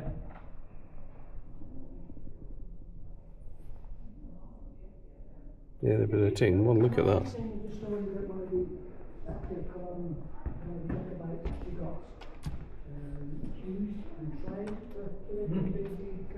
Yeah, a guy called John McNaughton, and he was executed at Karl, specifically for killing Gardner. Now he was in Strathallan's Perthshire squadron, which spent the whole battle at Trinidad. He wasn't on the battlefield. Now they swept down afterwards to help round up prisoners, but I'm absolutely sure McNaughton was a watchmaker from Edinburgh, and I don't think he was anywhere near Karl. But I think they needed to. Like a scapegoat. They needed a scapegoat for it. He protested his innocence. The government produced as it was able to do. I was telling Sam as well, it's the same as the piper, James Reed, the piper who got hung in at York because he never took up arms, but he played the pipes. Yeah. And the assizes said, well, Highland. It's a weapon of war. Yeah. Highland backed on the pipes. Yeah. So he got. Just a strange. Yeah, no, they weren't looking for much evidence. No. They needed to get you through the list very quickly. We've just been doing a bit of research on a local man here who actually farmed part of the battlefield. He joined with the Jacobite army. Now, he later protested that he'd been forced to, but actually he was in Elco's lifeguards. I don't think you get conscripted into the lifeguards. Right. They were near enough the actual Don personal bodyguard. Yeah, they were gentlemen of some means, and they were a Bannockburn house. They were uniformed and very smart. Yeah. So I don't think they were going around conscripting men. I think he was well into it. There's one person who accused him of actually selling horses to the regiment. So I suspect he was well involved. But he was taken after Culloden and tried. He wasn't tried, because he was sent on one of the transport ships down to Tilbury, and they drew lots. And if you drew the right lot, you got a trial and a chance at least to get out of it. Otherwise, transportation. So he didn't draw the lot for a trial, unfortunately. So we didn't get lots of paperwork for him. But he did write a letter saying, honestly, Guff, I didn't want to do it. And the local minister did send a letter down saying, he's always been very good. He's always been to church, but it wasn't enough. But yeah, they were just trying to get people through the system. Is any truth in the rumour that is it a local guy called John Anderson that actually Robert Anderson? Yeah. Actually, the pathway to around the marshes. So that's a true story. That's true. Now it often gets sort of boiled down to helpful local Johnny. Yeah. But the Andersons were out in 1715. They were an influential family. Robert Anderson himself. So they had Jacobite sympathies? They were absolutely Jacobites. Right. Robert Anderson had already joined the army. He's not just sitting in the field waiting to be helpful. Right. He's already in the army. He's on the quartermaster's staff. Oh, right. So there's an influential staff position. And the family, extended family, leases part of the battlefield. So they know this. Right. They know this landscape inside out. So it's absolutely true. It's just slightly more nuanced than helpful local man. Yeah, that's what through the marshes. A lot of the accounts say that. No, they were a Jacobite supporting family. I say his father had been out in 1715. He himself was enthusiastically out in 45. Right. So there you go. Every day's a school day. Yeah. Well, there's always more. I've been studying this battle for 15, 20 years, and there's always more. We're always finding new things. That's the unique. I think there's more on the site, or has it been really? There's absolutely more on the site. Yeah. So has any archaeology actually been done on the battle site? The last full survey was done in 2009. and that was on the far eastern portion of the battlefield. There is still stuff being found locally. Yeah. But what I haven't found, to my satisfaction at least, is any actual contact point. So there's lots of munitions, but what we're not finding lots of is broken pieces and bits and buckles and belts. Yeah. When you compare it to Cleugh, for example, and even Culloden, all right, there's lots more people, and there's a more protracted press of contact. But there's all these broken items in high concentrations. We don't have that here. Now, there's two reasons for that. Either it's because they really did run away before the charge made contact, which is possible, or it's just because we haven't surveyed the right parts of the field. And I think that's because we need to be looking behind the British line, or behind the initial lines of munitions. So there's a big area of the battlefield, and funnily enough, we're working up a plan for hopefully creating an archaeology project for the next 2 years or so to get out. Is it certain areas you've got to leave as well because of the because it's a historic site? With the right permissions, we can survey the field. Right. We have to ensure is that it's the right survey under the right conditions and that everything is recorded. Because the munitions themselves or the artifacts themselves are interesting, but they don't contribute to the story unless we know where exactly they're found and how they're layered together and how they're distributed. Now, it's been intensively farmed, the battlefield, since the 18th century. And they turn the soil. The landscape's changed. Stuff will get dragged. But that core area where the armies actually met has never been anything other than farmed. So it's not been developed. It's not had vast amounts of topsoil dumped on it from elsewhere. It's not been mined. No. So that core area still has material in it potentially. Now that material has probably been wandering up and down the field as the plough's gone over the centuries, but it will still be able to tell us the story. So I absolutely think there's still more something there. there. More stories to tell. Yeah, and there's for a long time there was a tradition that the battlefield was further west because, as happens with lots of battlefields, is it shrinks in people's minds. The battlefield area always gets smaller. I've said this about Bannockburn, how it's gone from... They all start to shrink, and you think, oh, well, that's it there, inside that convenient hedged area or whatever. And so there was a bit of that happened at Prestonpans, and that it became associated with a particular area around the wagon way. And that's where everybody went to look for the battlefield. Well, actually, it was across the road, really, mostly. So I don't think that field has been exhausted because for a long time people were looking at the other areas, and no graves have been found on the battlefield. That's what we were asking. Now I say that there were graves supposedly found at the end of the 18th century. And there's some bones were found in the 1950s, although not examined. They were reinterred at the memorial. They were just assumed to be from the battlefield. But there are also bones that were found in the late 19th century that are recorded in local press and so on, which we now subsequently know to be Iron Age and prehistoric. If you find bones on the battlefield, you assume it's from the battle, but of course that's not always the case. One of the things I was talking about this afternoon in the presentation was about where we think that actually we can pinpoint where some of the burial trenches are likely to have been. And they're in developed parts of the town. So I'm presuming the town folk came out and buried especially the regular soldiers as they were, and obviously your colonels and your more higher ranking. Other than Gardner, most high-ranking officers were taken prisoner rather than. We're talking about 80, I believe. And so there's a high proportion of officers taken, but of course, not a lot of high proportion that are killed. We know from Sullivan's memoir that he gave the order on the Prince's command to get the bodies dealt with, and that the order he gave was that the local people should bring their own picks and shovels to come and bury the bodies. And they've done that under Jacobite officer supervision. But the advantage of that, in a sense, is that because they're the local people who are also the people who farm the fields and know the landscape, is that they won't be burying them in places that they think they'll be ploughing them up again. So they'll be bringing them to the edges of field boundaries or towards roadways, or just to places where they don't think they'll be disturbing them because they don't want to be digging them up. And there's evidence that you don't necessarily expect, but you find in the burial records from decades later where, for example, there are 2 suicides in the later 18th centuries, and obviously they can't be buried in the churchyard. So where do they bury them? They bury them in Thorntree Field. Right. And that's because there is an association of that field with dead bodies. And so that is the folk memory. Locally, they would have known, a generation later, that says, well, we'll put them where the other bodies are. And so that's what I think is happening.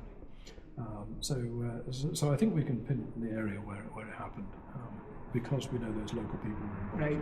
And they can check that when they're doing anything there. And where they're only drawn on one of the maps of the battlefield from the time, indicates the burial trenches. And that's done by a British Army engineer and surveyor, Elphinstone. And they are, sure enough, either side of a road junction. So I think that's what's happened, is they've been concentrated, drawn off the battlefield, away from the good farmland, and put in plots where they're unlikely to be disturbed. But that's the process of discovering all of that minutiae of what happens to a battlefield after the fighting stops is just as interesting. Well, I've always said that, because there's no record. 9 times out of 10, after a battlefield, there's no record of what's happened to the bodies. No. You're naturally assuming that some are buried on the actual site itself. It's often only after, later I've said in history that we start to really... Bannockburn, what happened to the thousands of people at Bannockburn? Were they just buried out? Were they taken somewhere else? A lot of them were ransomed because of the high-ranking nobility that were there. So their bodies were what the soldiers, the regular soldiers, were they buried? King in a car park. That's classic example. That's and even at Culloden as well. Are they actually buried in where they say it's buried, in the mounds? Well, we think they're in those areas. There's no geophys that actually to actually say there's there's certainly anomalies, but what they certainly aren't is divvied up by clan in the way that they're presented by those 19th century memorial stones, because that's not what happens on a battlefield. The difference at Culloden, I suppose, is that there isn't actually a large native population on the battlefield, whereas here you've got a couple of thousand people who live on the battlefield, and so they've got an interest in clearing this place up. Because that's their livelihood. People, we don't have a habit of digging up dead bodies, right? We only really do it when we're, for example, like in London, they were building underground. They had to go through places. They build a road. They build the railway. That is when they were doing those things, and they might uncover them and maybe move them. No, and the other interesting point on that score is that we know that that some of those who were treated well, some of those officers who were wounded and are looked after well by the Jacobites, then go to the effort of writing up character reports, essentially, when those Jacobites themselves are then on trial after Culloden. It doesn't, in most cases, make a lot of difference, but we know in some cases it does. And the fact that efforts were made to look after people was This is before the Geneva Convention, remember? But you did say there was carts prepared. That's quite an interesting thing, that you would have carts prepared for injured, possibly dead, sitting there at the side of a battle. It makes the kind of men think, Yeah, well, I mean, I don't think they brought them with them, but they knew they'd got those arrangements in place, in a sense, and that seems to be down to Murray Broughton, and he sort of says something slightly flippant along, we'll need them whether they're for us or for them, but you are unusually close to a large population of medical men here, so in that sense, it's convenient. And back in those days, if everybody's scarpered and there's some people, and it's not one of these one battlefields where the dead's there and they're killing them off, Well, imagine when the charge, the carnage, arms missing, what have you, legs, what have you, and even thrusting through your survival, even with that sort of injury, is next to nothing. Even though you have surgeons and medical people there, you can only do so much. Local people would come onto these sites at night and pillage. And loot. Well, one of the things that is said by Sir John MacDonald, who was an Irish officer on the staff, he says that the first people to plunder the bodies at Prestonpans were the women attached to the British camp. They stayed at Edinburgh, Aberdeen. Families were still at Aberdeen. No, they shipped down because they're in the Whiteford papers. he has lists of how many women went onto each of the transport ships. So they came down. So those are the only two. Those are the only two places where they crop up visibly in the sources. Whiteford tells us counting them on to the ships. Yeah. And then Sir John Macdonald says it was the bloody women from the British Army that came up to clear the bodies first. So that's where they appeared. So they shipped them down. Oh, I never knew that. I thought the family stayed in Edinburgh, Aberdeen, No. before they embarked on Dunbar. Yeah. Because because back in the day, during the Georgian period, it was even during the American Civil War, had like spectators watching the state of play. Or watching like the battle. standing back and watching it and going, You know, it's ridiculous. bloody like a good show. spectacle, you know.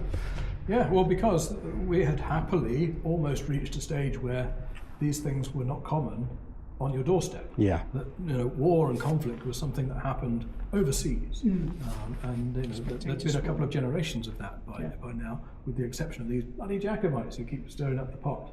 And so you're right, there were people. There are anecdotes here locally of people coming across the Forth in order to see the battle, The spectacle, yeah. You know, and we know that Adam Skirving, farmer from down the road, rides up to the battlefield as soon as he heard it's happened to have a look around, you know, and then writes his poems and Hey Johnny Coke and all that. And he says he gets mugged by a Highlander whilst he's sightseeing. You know? So, Can you remind me, is it associated with this battle, or is there another battle that's at Musselburgh on that river? yeah, so I think you're thinking of Pinkie Cleugh there. That's it. Yeah. That's it. That's Yeah. 1547. It's going to take you there. Yeah. All right. Yeah.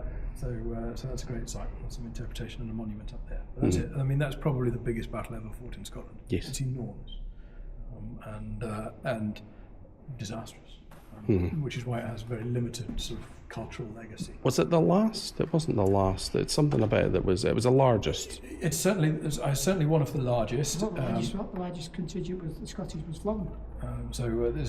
This is well, yeah. That's on the wrong side of the border there. So this is the largest battle in Scotland. Yeah. I think it's fair to say.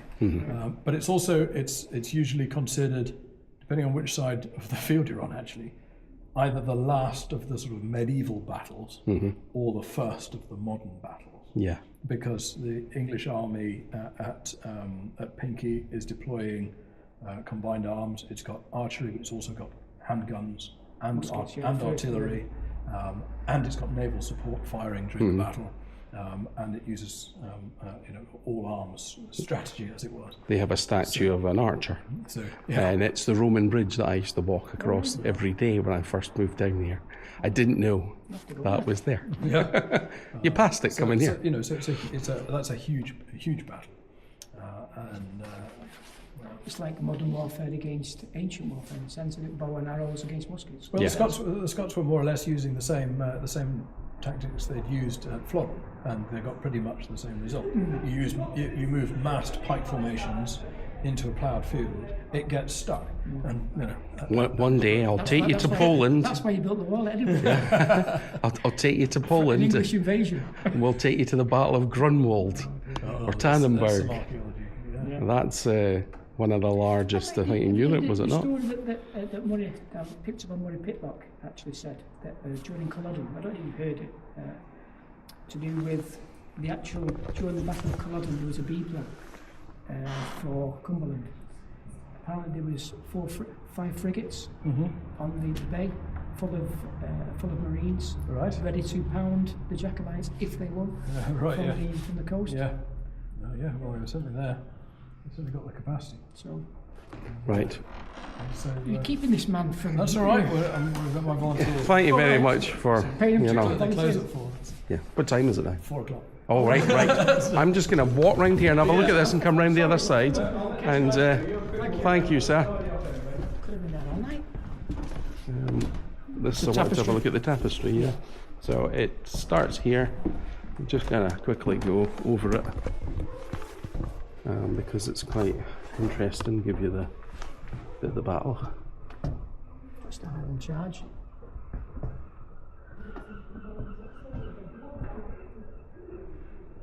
Similar to it's the one that we saw on the actual.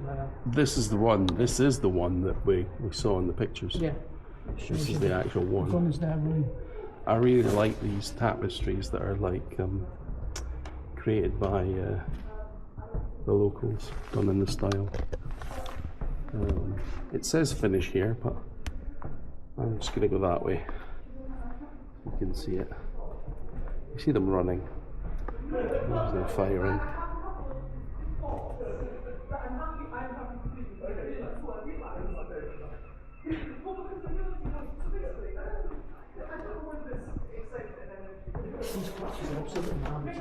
Yeah, I want to be able to get some of these in frame.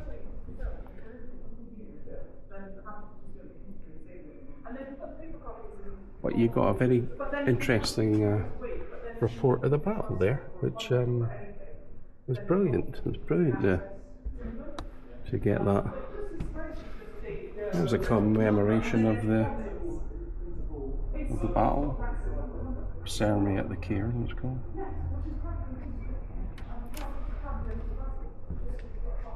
Lock of hair. Oh, lock of hair of Prince Charles Edward Stuart. A lock of hair of Prince Charles Edward I think Stuart. at Ellangton Castle as well, if I remember rightly.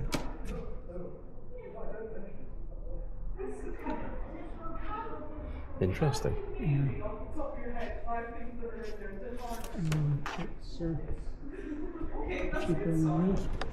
Right, let's let these people go home. And Interesting that I didn't know they actually used there he is.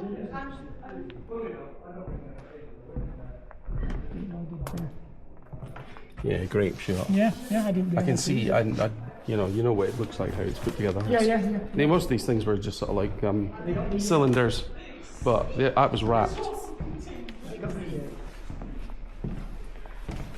Was a bush. Now it was a tree that Colonel Gardner was laid down. Yeah.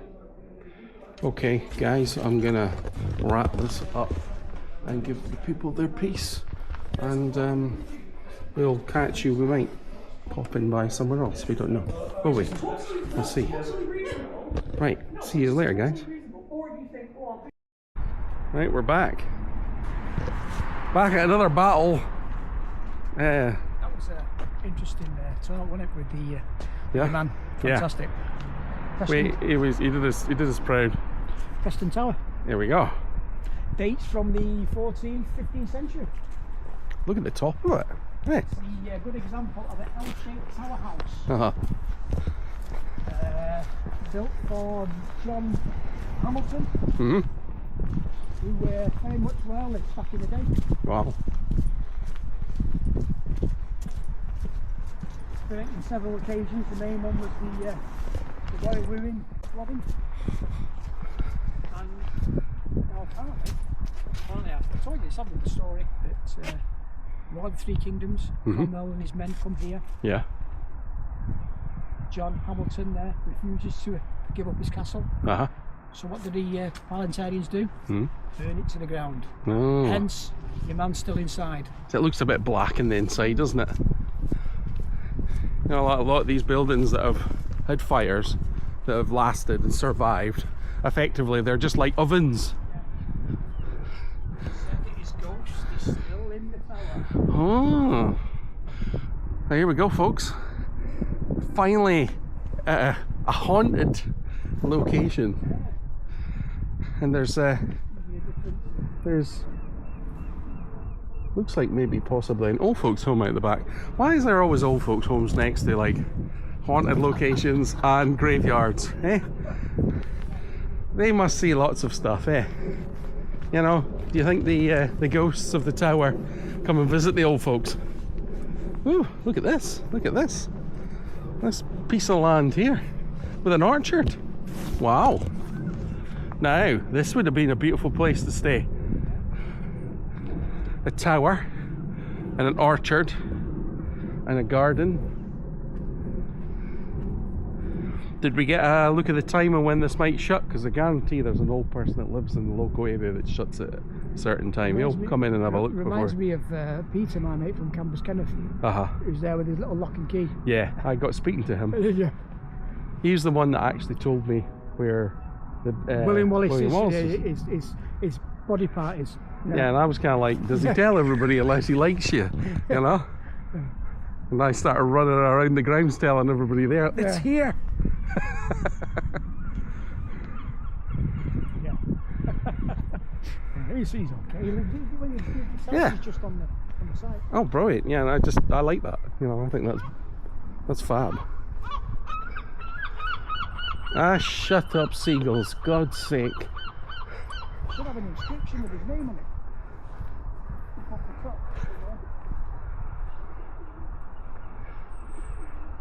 It's not seagulls, it's bloody pigeons, eh?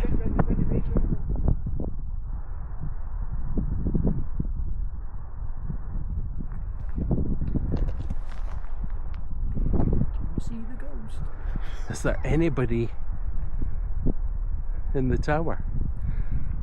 Well, I did this at Well, the top part is a 1560, 1600. yes, it looks very Edition. different, doesn't it? Yeah, it's edition, yeah.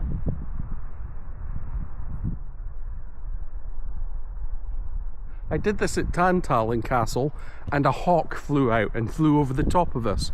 And when we got back and asked the people, before we mentioned the hawk, or we could mention the hawk, they told me that the person that owned the ghost that was seen in the house was supposedly the sister of the woman, the lady of the house. And the lady of the house had hawks. And I went, funnily enough, when I asked for the ghosts of the castle to reveal themselves, the hawk flew out, checked us out and took off. I've got the pictures. But they did have hawks, or possibly a falcon, nesting in the castle. I'm not too up on the birds of prey, exactly what they were. Can't remember, but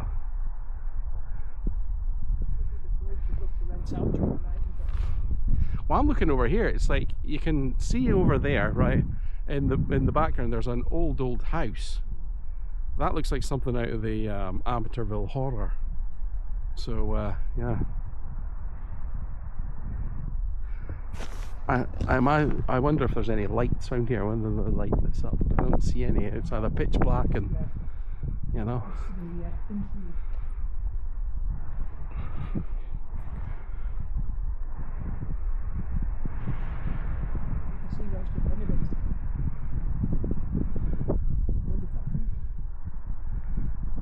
This is the bit where you know, where we're wandering around, where we're on top fives and we go, did you see it? Let's play that again.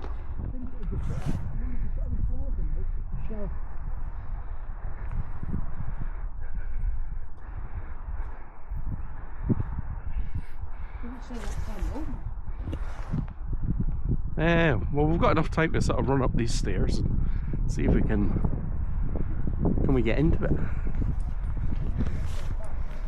If it's open that way, then possibly, you know, okay, 1460, 1560s, 1650s.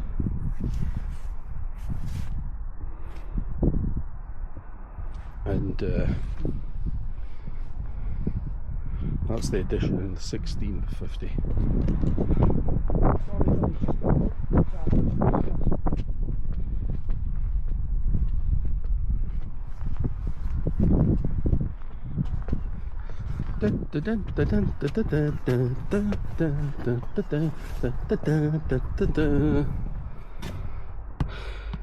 Who's the master of the abode? Yes, it is locked, unfortunately, but you can see inside somewhat with the magic of technology. We're going in. See if we can get round the corner. Yeah. If you see anything I can't see, please let me know. Shadow beings, or, you know. Apologies for anybody that was watching his story wise and I start talking about ghosts. but we are ghost hunters. So it looks like this is open at certain points, and there are sort of like pedestals for maybe information. Right. What I'll do is I'll just pull back. I'll let my colleague have a wee look inside himself. And,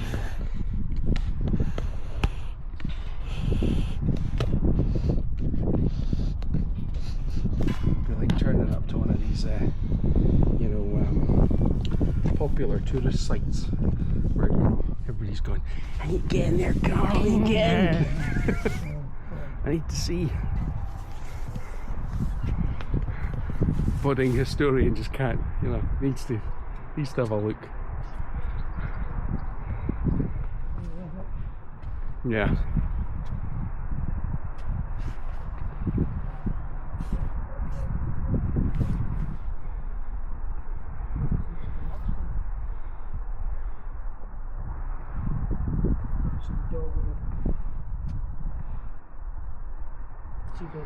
I mean, even you look up here, I mean, that almost looks like wood, or is it just flaky?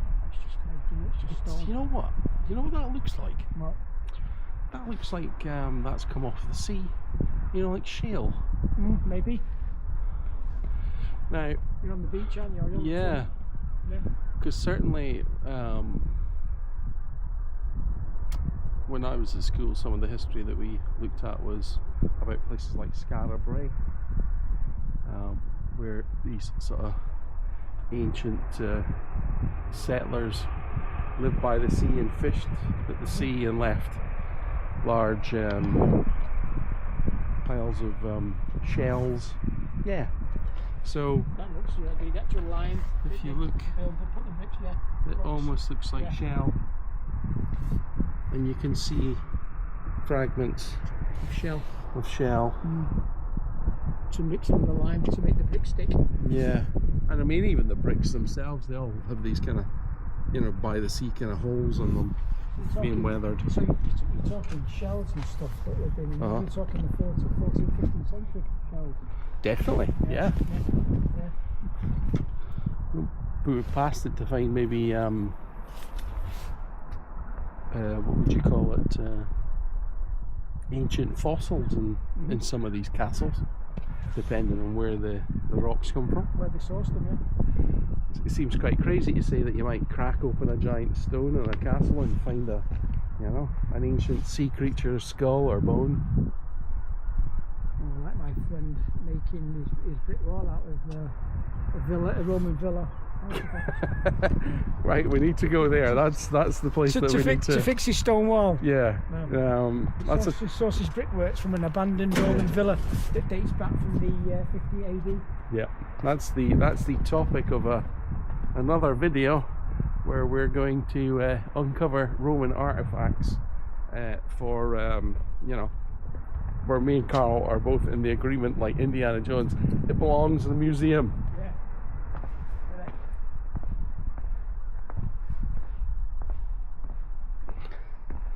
I mean, history's for all. It's not just for the few. I understand family houses and I respect private property, but to not be able to get into some of these places, only get into them if you are you know, having a wedding or an event, just seems wrong to me. So we can get in here as well. So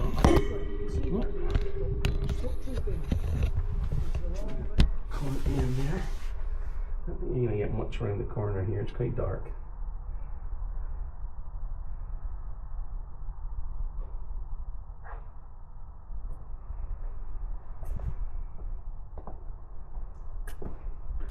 What can you see? Just woodwork going. I think it's an ongoing project, isn't it? Yeah. Of renovation. So I wonder where that goes. See the tunnel in the back with the grate on it? I'll bet you that goes somewhere under here.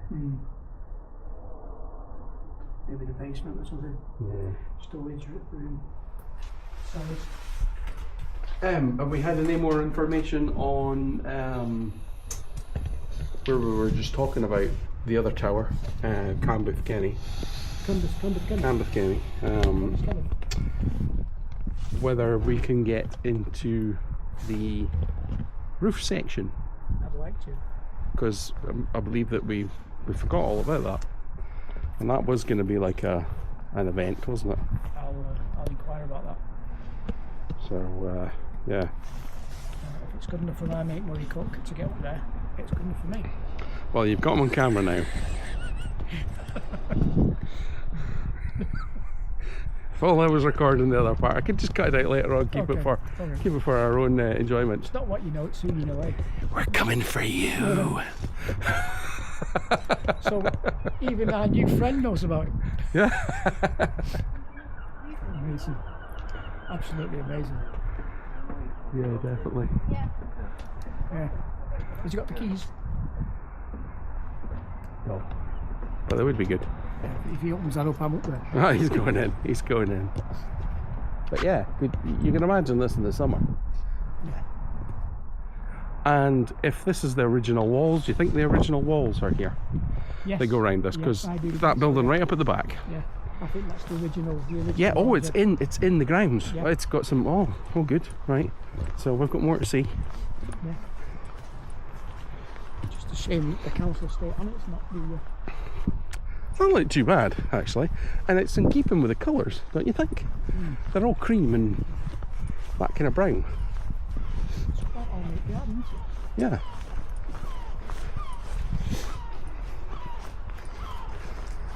Just chilling out, relaxing. And it's said that this was a killing ground as well during the Battle of Prestonpans. This is where the Jacobites sit about the redcoats. Unarmed redcoats were slaughtered. Trying to get over the walls to escape.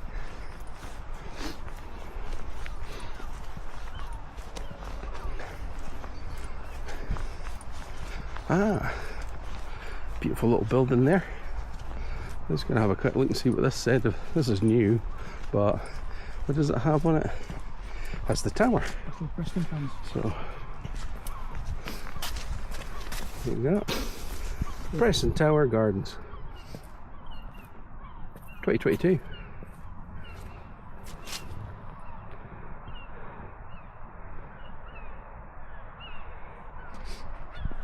Edinburgh 9 miles. Oh, okay. I didn't realise. I was just about to go and plan away there, but you can. And the border of England is It's 41 miles. Battle of Prestonpans to the east. Tranent to the south. England 41 miles, as Karl said. 9 miles to Edinburgh.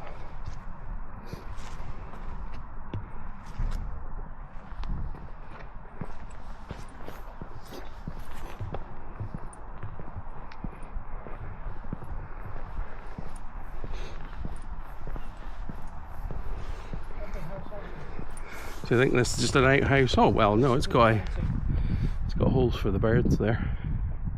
Notice they're blocked up. No pigeons in there today. The Ducot. It's a source of food back in the day and messages.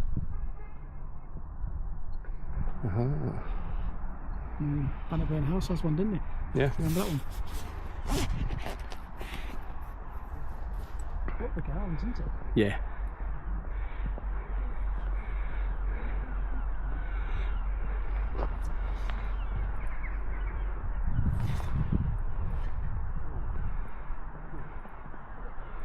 Okie dokie.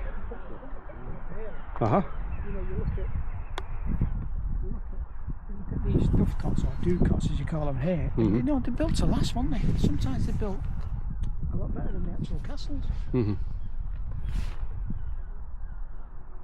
That's a bit of a different one than the others that I've seen. They're all circular. This one's not. But it's still got the. I'm presuming that's inside the ledge as well to stop the foxes from climbing up the walls to get to the doves. Well, the video ended, folks, but we're now in mobile power with none of the technology But yeah, we were down there just having a laugh about today's adventures.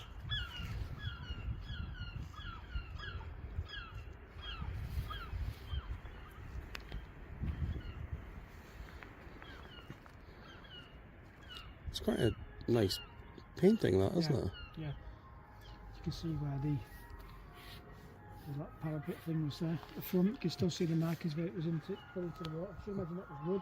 Yeah.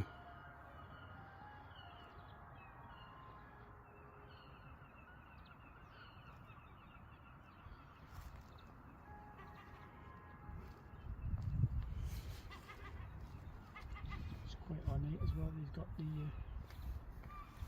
initials on the top of the windows there.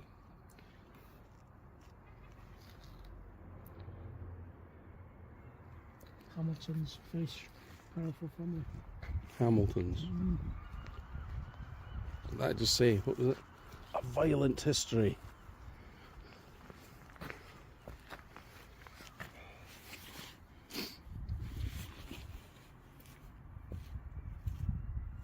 The rough wooing. Oh yeah.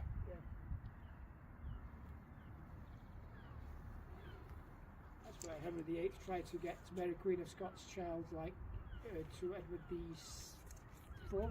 And then after the Battle of Dunbar, Mr. Cromwell came. It's just been one nutter after another, isn't it? War of the Three Kingdoms, yeah. I wonder if because King Charles II was in Scotland after the Civil War. I wonder if he came here because he was actually proclaimed King of Scotland. Yeah. I wonder if he came here because I should imagine if you're a king of, or you're you go to all your royalist connections, don't you? All the people that supported you. I wonder if he ever came here. Like I always say, just because it's not written down doesn't say it didn't happen. Oh yeah. You know, you're constantly moving about. Yeah.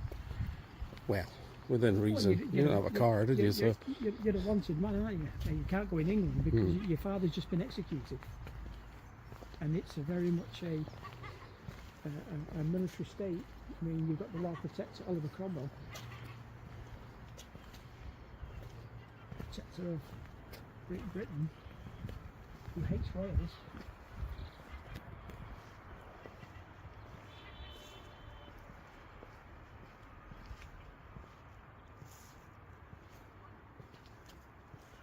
Very turbulent life, it's not. Well guys, I'm going to end that video here. I don't know, I might squeeze something else in. Who knows? But we needed an ending there at least on a camera.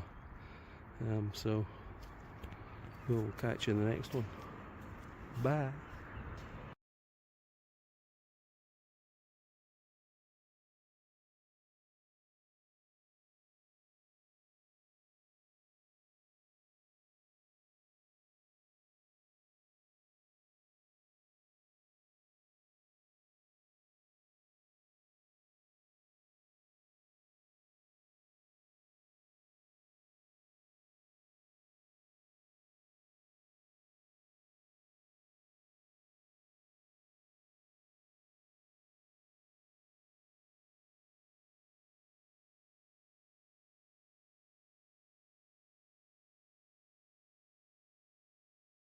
Well guys, we've come to Musselburgh to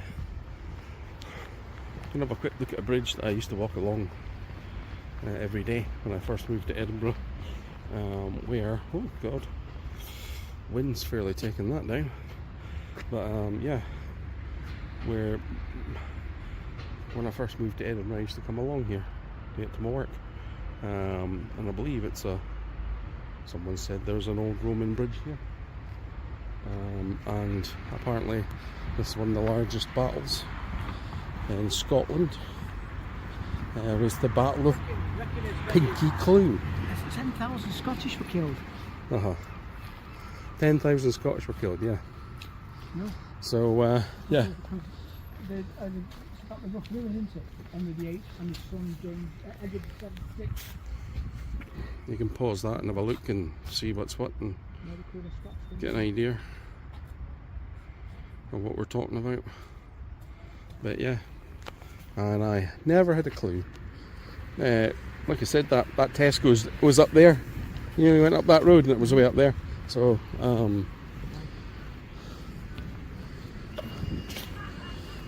now I think this is an old Roman bridge, or was an old Roman bridge. I should imagine it as its origins, don't it? Yeah, this is origins in our original Roman bridge. It's definitely an old ass bridge, that's for sure. I think there might be a sign somewhere. Give you an idea.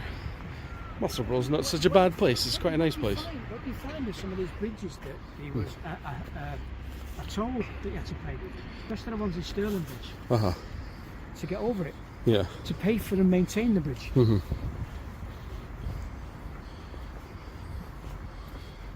sort of lighting there. I should imagine that would have had some sort of fire pit above it. Yeah. Yeah. Some lights. Yeah. To light it up. And no bodies hanging from it. No. You never know. You know? You never know. Not so much bodies, but more heads. Heads, right. But yeah, definitely. Back in the day, you know, Musselburgh's quite nice in the summer. Yeah. Well, you can see as you're coming into it, you know, that actual church cross where the Bonnie Pin stayed for a while.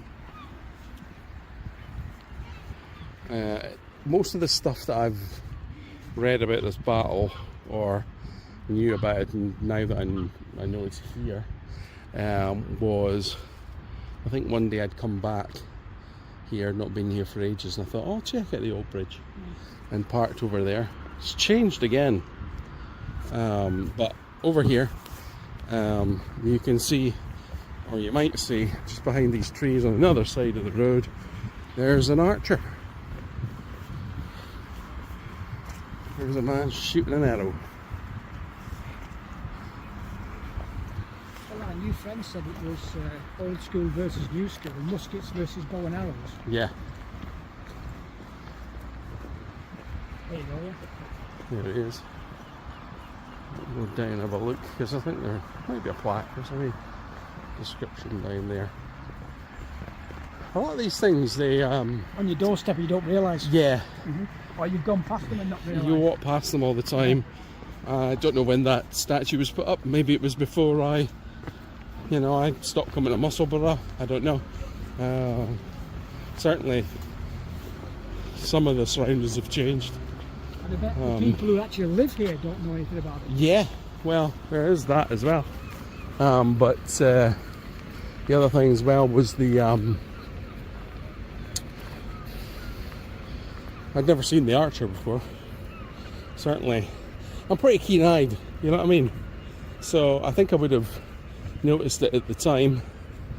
Very Robbie Nuss-esque, isn't it? Yeah. I would have noticed some nude man in a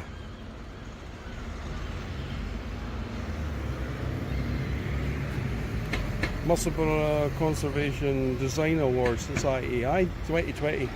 So I don't think. Musselburgh Archer. Yeah. That's just making it worse. We can pick up any of that. There is. Effectively tells you where the battle was, or some details on the artist.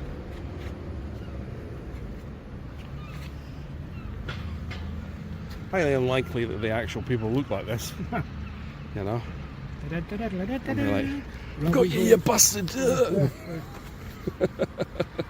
Someone broke my hand there. He's made of iron, these Scots. But yeah, so. That's a lot of casualties on one side, and it's up to 10,000. Well, imagine they're sitting firing arrows over this side. Yeah. You know? They're on the wrong side, are they not? Or are they? Well, actually, to be honest, no. That's more north, isn't it? That's more south.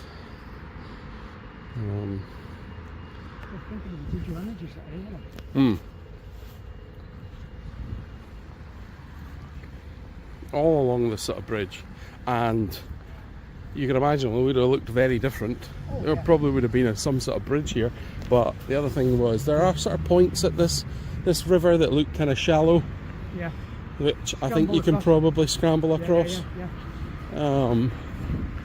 Obviously, probably wasn't as wide as it is today. So I don't know, but Saying that though, if that's an original Roman bridge or based on original Roman bridge, so it must have been pretty wide for it to have a bridge on both sides. yeah. See the Maybe with having the arches as well, maybe it's a lot wider. uh-huh. River. Maybe the pillars was central inside the river, and it was quite a wide river. Maybe not, like you say, not as big. Mm-hmm. I think what I imagine from this, it almost reminds me of something out of the. If you haven't watched that film yet, you should watch it. What? The Last Duel. Right. And it starts with a story. You see it from 3 points of view, but at the beginning, you know, there's a battle, and they're standing on either side of a river, and the guy's like, "I'm gonna go, let's go," and they all charge, and they cross this river at the other side, and at the other side you see the enemies across there, and they've got some locals, or you know, and they chop their heads off, and then they storm. The guy fall. They're all on horses. Some of them charge into the water, others fall, and I imagine that being kind of more of a, what period of time would you call it? I keep trying to call it medieval, but it's not really a medieval battle. The 15th, 16th century. Yeah. When firearms just started to come into fruition. Yeah. When the bow and arrows and what have you were like a. But you know, you still have some armies that still consist of archers. Yeah. I think the Last Duel is probably before, you know, the famous English-French battle. That means that there could be some unseen archaeology underneath the water. Quite, yeah. Yeah. Yeah. Possibly some arrowheads, I would say, being archers. If there was sort of early, you know, weapons or. I mean, the archers, that was back in the day. That was the artillery of the day, wasn't it? Yep. Archers. But you don't stand a chance against archers, do you? I'm more excited by swords and armour than I am musket balls, I've got to be honest, and buckles and buttons. Armour wasn't impenetrable, was it? No, it wasn't. No. Even with archers. Yeah. Even with the actual arrowheads. Look at the Battle of Pinkie where the English archers decimated the French cavalry. I was looking at rundles, you know, for puncturing through armour. Yeah, that's it. I mean, different pole axes I was talking about earlier. Different arrowheads had different thicknesses. Yes. So obviously, the thicker the arrowhead, the more sharper the arrowhead, the more it could get into the armour. I've got some funky arrowheads at home. Medieval ones especially.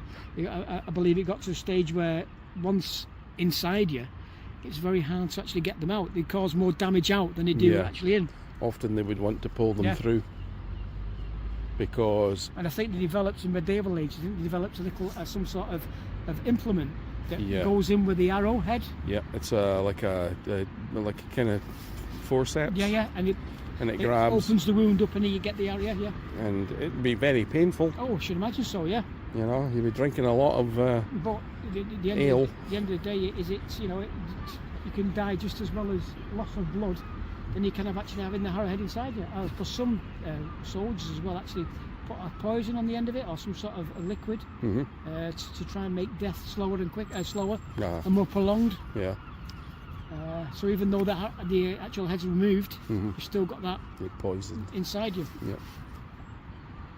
See the bad thing about, you know, like arrows was back in the day, obviously we didn't have any way of, you know, getting rid of infections. No, so you know, if you've got a piece of steel in you, and you're going to get like some form of blood poisoning to, you know, that's it. Bone damage. It's not sort of place you can actually go to the nearest hospital because they're few and far between, if any. You know what it's like been over the years for people that literally drank water that had contained certain chemicals, you know. Of course, there's only the wound with a hot iron. Even then, you still got the infection inside. Yeah. Amazing. It's amazing how things have changed over the course of hundreds of years. How, Yeah. This is just one, roadway for people, I think, coming home from Edinburgh. Have been shopping today. They're just all leaving town. When I used to come to Musselburgh, everybody was leaving Musselburgh to go into. Excuse me, I just fell over there. as it goes into the, Everybody was leaving Musselburgh to go to work in Edinburgh, and I was coming to Musselburgh to come and work here. So it wasn't too bad getting here and leaving here. Although I have to admit that when the bus went through Portobello, I was like, oh fuck, I've got the wrong bus. I went to avoid the Portobello bus because the traffic there was always bad. And Portobello's a nice place. It's full of fucking tourists now. is that on the coast? Is that a coastal, a seaside type? Yeah, it's just Yeah. pretty much, like when you get to the junction as you come into Musselburgh, you can either turn off or to get onto the bypass, as it were. I hate to give you sort of directions for that kind of way. For getting back on. To believe in it that 10,000 men on one side lost their lives. There's a lot of arrows being shot back and forth, Yeah. Loads of people just, dead on these shores, as it were. And even to a certain extent, if you run out of arrows, reusing them off your dead comrades. Yeah.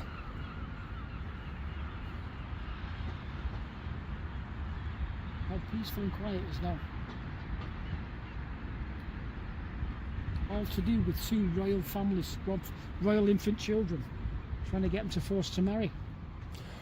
I've got to say one thing. I always felt down here, when I walk down here, I don't feel so relaxed. I've come down here, I'd see people. I don't always see people just sitting down here in the summer when I work down here, even though it was nice. You'd imagine back in the day maybe somebody might have a wee dip in the water and that kind of thing. I don't think I've ever seen that in Musselburgh. Maybe I'm wrong, correct me if I'm wrong, but I think there's definitely a sense of tension in this crossing here. That's not surprising, is it? All the pain and anguish that it actually still on the land. It doesn't go away. People lost their lives here.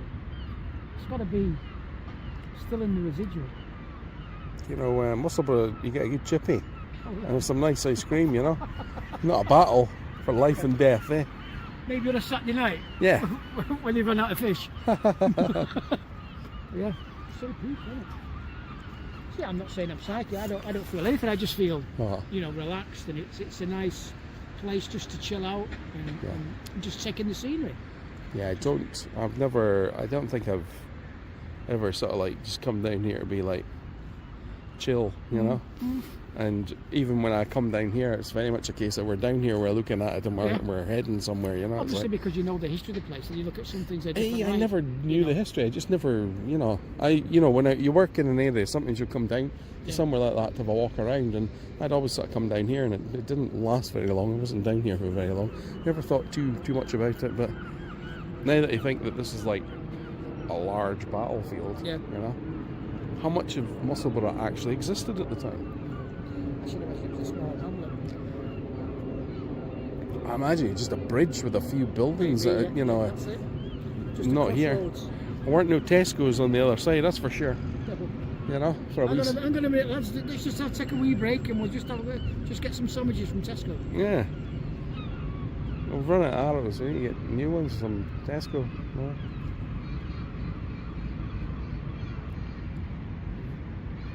They were defeated because they couldn't find the fucking arrows in Tesco because, Tesco's constantly changing everything that it's stored just to confuse its customers. And they put the price up. Yeah.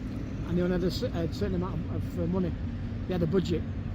Is this video sponsored by Tesco's? No, it's not. That's for sure. Ticking that box when it gets uploaded. Yeah. It's just amazing that on your doorstep. Is it lies? But yeah. So, another string to the bow, as it were, of places to sort of soak up and, Just sorry, I didn't bring my spirit box. Yeah. Yeah, ideal place under the bridge. You can get a toothbrush. There's somebody's brushed their teeth down here. At least somebody's happy, you know.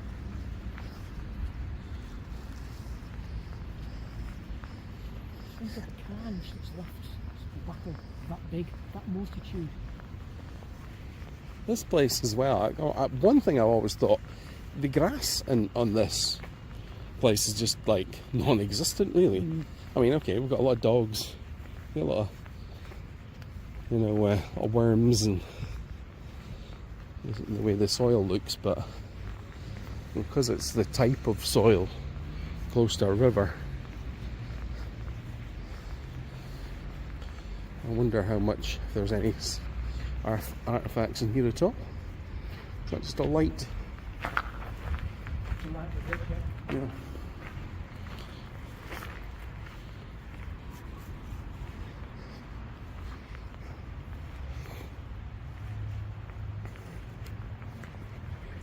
My Roman expert, Murray Cook, to come down and actually see if it's the actual, I mean, remnants of the Roman, the base. I had a really weird thought there, Karl. What? A really weird thought when I just came down here. It just came like a picture, it just sort of came into my head. It's possibly because I've experienced something very similar, but I just saw a horse come down here, a horse and cross, and come up the other side of that bank. I just kind of felt as if this is a horse. This is a crossing point. Yeah. It is a crossing point, you can tell. Yeah. But I just instantly kind of felt like a horse coming out of there, coming over the other Somebody on side. it or just a horse? Yeah, just, well, there could be people on it, but I see that, like, I'm more sort of picturing the horse. But I'm also sort of like thinking, you know, I'm also seeing an abandoned horse. A horse that's kind of like been abandoned and it's just running and got stuck and then got to the other side and then run up the bank.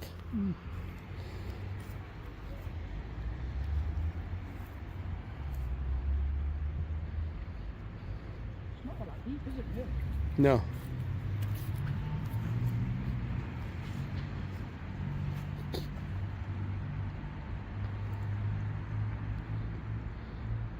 It looks very Romanesque, but I'm not I think the only reason I think I've said it's a Roman bridge is probably I've looked at it online and it's probably told me and I went, oh, I didn't know. It looks Romanesque. A remnant of a Roman bridge. But maybe It's these kind of bits, you know, I don't... Built on the you know, I don't maybe built on the foundations of the... yeah, I think more likely. It's original foundations. Yeah. I mean... Probably the original place where the actual bridge was as well. With it being an island in the middle there. Uh-huh. It looks a man-made structure, the island in the middle, isn't it? Yeah.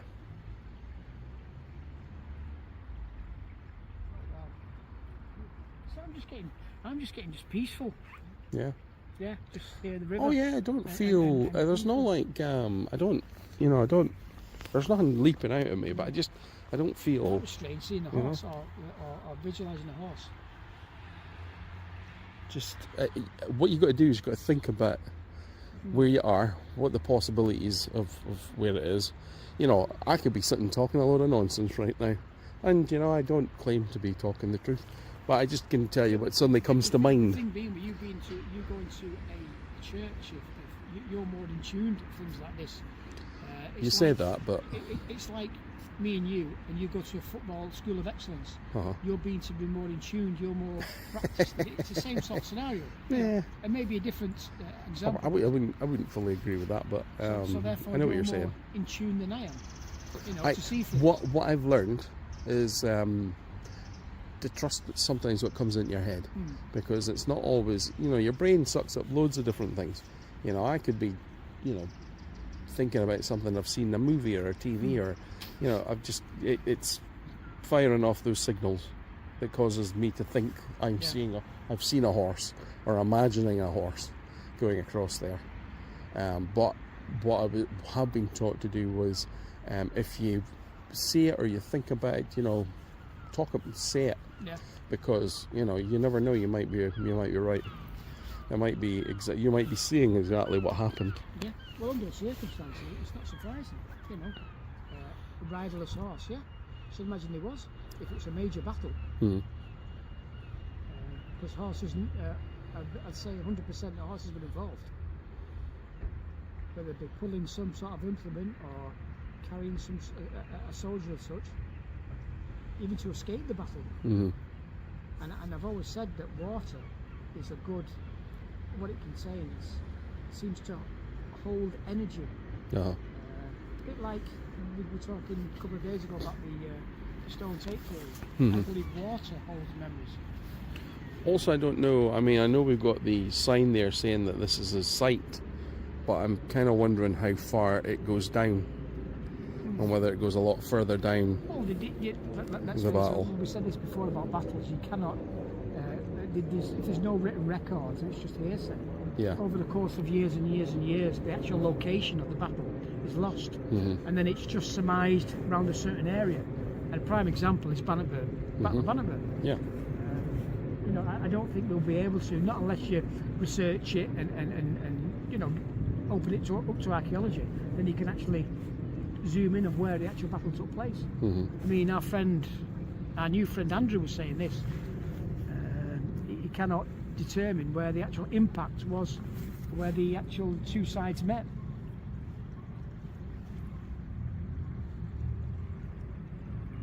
What? Under the bridge could tell a story. Like crossing the bridge to get to the bookies, Yeah. and then straight right next to the pub at the Albrig Tavern. Wouldn't it be quite nice to have a pint right now? I can't have a pint because I'm driving. I don't want to sound stereotypical Scotsman, but walking over a bridge, the bookies, the pub, and another pub. And it's everything the Scotsman wants. Yeah. What else do you need? It must be a Chippy's. There's definitely got to be a Chippy. Yeah. Oh, of course, yeah. Yeah, that's For probably the way home. That's the next step. Yeah. But wow. It's a lovely bridge. Yeah, you never think about these places until later on you're like, I used to walk across this every day. Yeah, I'm not realising. I used to do a lot more walking every day. Me too, mate. Me too. When you're young, you walk forever. It's only when you get older and you get more lazy and you buy a car Aye. that you can't even walk down the road to the corner shop without jumping in your car. Yep. So the economic footprint.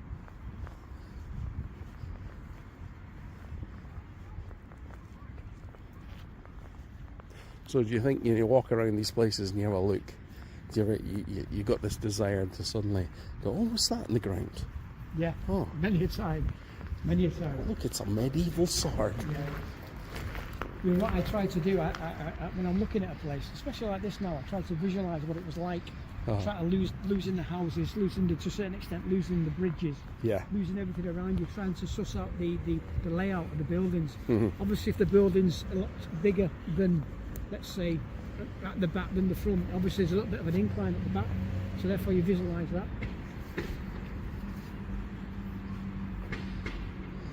You know, I look at this and, you know, what is a battlefield? It's a field, you know. It's a field where people lost their lives. And that film that I was talking to you earlier on about with the music, the Black Sabbath music, Orchid, listen to it, folks, good track, instrumental, is Field in England, and it is after a battle, and it is it's about some English soldiers. I think they're trying to find some treasure that's hidden. Someone's buried some treasure. Did it exist? Who did they trust each other? You know, the intrigue. Do you think if we went into Tesco and got two spades and started digging about, do you think people would get upset? Oh yeah, we'd probably sitting like going, "Who's the guy with the phone?" And you know, they're walking about on the, you know, with the filming. This is the time when you could discreetly have a metal detector, isn't it? Oh yeah. I actually need to borrow my dad's because I bought him one. He had one he gave me like 8 years ago, and then I bought him a really nice one, but he's just not able to use it. I should sort of borrow it back and lend it to you for, you know. It's like, I'm always sort of saying I'm going to lend you stuff and you need this. And it's like, you fucking buy it yourself, eh? No, but we're friends. It's like, you know, go in there. I've got I still have that microphone, so you could have your things, but it turns out you got a different phone. You've got an iPhone, haven't you? Yeah, here's me going like, I have to give you an amount so you can use your sat nav in the car. I just said to Karl earlier on, I said, man's a bus driver. He regularly gets lost. You guys get lost. Well, I don't blame you here, but yeah. It's nice.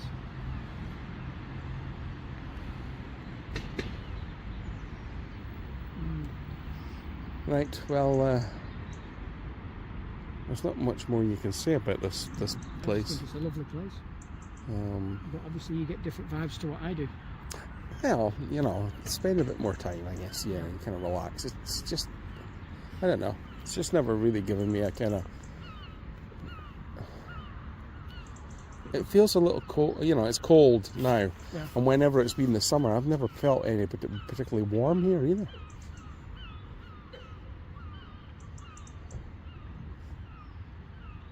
Not like that guy, and his fucking, you know. String vest on his skirt. I mean, the situation like this is that I bet the river actually run red with blood. It would have, yeah. There was that many casualties, that many people killed.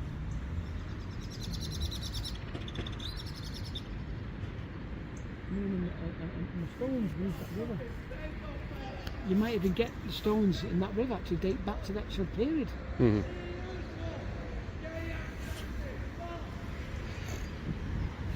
There might be somebody's artifacts or personal possessions still in there. Because back in the day, there was a lot of people who were religious, weren't they? Wore crosses, what have you. Mm-hmm. Personal belongings, personal possessions, rings. There's probably a lot of rings in rivers, you know? A lot of jewellery. Yeah. A lot of people kind of like, you know, throw a ring into a river for commemorating somebody or ending a relationship or, you know, some sort of thing, or just they've dropped it, you know. The old pagan religion. Lots of things, different things like that, so. To pay homage to the, we're definitely getting a metal detector. We're going magnet fishing next, Karl. That's what we're doing. That'd be a good idea. I want to get a big fucking magnet. Sorry, excuse the French, you know.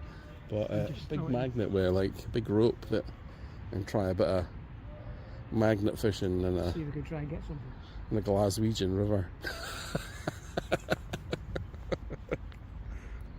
What you could do is like they do in France, where they actually cordon a bit of river off with big barriers, and actually do archaeology in the river bed. Yeah. You know, like a dam on each side. Oh yeah. And actually dig into the river, see if you can find anything. Well, I have always. Wouldn't it be fantastic if you could just turn off the sea? Yeah. Just for a good few hours and check it out. What you'd find. Reminds me of that program. Is it Drain the Oceans? Drain the Oceans, yeah. Where they can actually they come across the wreckages. Well, what did they find? They found there was a river that had dried up. It was one in a European country, but it was where battles had been fought in World War II, and they found German soldiers still that had drowned in the. Found their helmets and their bodies, and obviously they were repatriated back. So yeah, I fully guarantee there's probably a few skeletons in here too. We're talking about lovely things, but you know, where there's a battle, there's some bones. Yeah, well, our friend said that, didn't he? Yeah. It's just finding them. You know, he said, but did he say the thorn tree, something like that? And I was like, oh, where's that? Oh, so he's going to check that place out. Yeah. If that's somewhere, because if people locally sort of buried, but nobody's going to sit and dig that up and see if they can find some, you know, soldiers that were buried. You could scan it and find that that's the site and then put it on a map. That's good enough. Just later on, Karl will be down there with his, trying to get the rings and everything off him. But you know, that was talking about this. Some of the things I never realised. I mean, I thought that all the families, the redcoats, all when they dispatched from Aberdeen to Dunbar to go to Prestonpans, I didn't realise that the families were with them. I thought they stayed at home. But he actually said that there's contemporary reports of the actual women, the British, associated with the redcoats, actually go around the bodies. You can almost imagine. So when you were saying that, and they were talking about that, you know, I hate to kind of like sort of say it that way, but there's probably a little bit of gossip going on You know, the women do keep together, and they would say, "Our men are away." Oh, they're back. Yeah. Oh, I heard somebody mentioned they're back. Oh, is the battle over? Oh, then, ladies, we need to get together and go up to the battlefield and see if we can help them. You know, and a load of ladies would have went up there and Help themselves. pillaged the gold. You know, well, no, they would have went up there to help. That's, you know. I mean, it happened with most battle sites, but especially if it's located near a main town. I mean, Bannockburn was a prime example of the wee folk who helped out, ended up helping themselves as well. Not everybody's bad, and No. fairer sex, you know, certainly, But you know. the thing is, if you've got a battle site full of quite decent armour Yeah, and horses you want that back. abandoned, You know, that's more like a command or someone sending to say, you need, you know, after the battle, the following day or at certain time of the day, you need to go back out there and you need to retrieve, you know. but 9 times out of 10, Simon, they weren't retrieved in the armour, they just received in next to nothing to wear, because the armour is considered war damage. They didn't really have armour back then, in that period or in that battle. I think they just wore sort of like jackets. It's all buttons and buckles and metal objects. Yeah. If you're talking, you're going to find more armour, obviously, in a medieval battle, you know, if you're lucky. If it hasn't rotted over the years. And that's the things that people... It's just the personal objects. Well, large, you know, when there was a battle, there would be lots of birds floating around pecking at the corpses and loads of people, you know, like ghouls going about taking the armour off the bodies and putting them on the backs of sort of, you know, Themselves to the horse, 'cause horses yeah. were travelling merchants would follow battles, maybe, you know, like you say, local people not very much, possibly, you know, they go to their local tavern, they know there's a battle happening somewhere, you know. Let's wait for it to finish and then let's help ourselves. You guys heading up there later on, sort of thing. Oh yeah, we're going there. It's a shame. See what we can get, you know.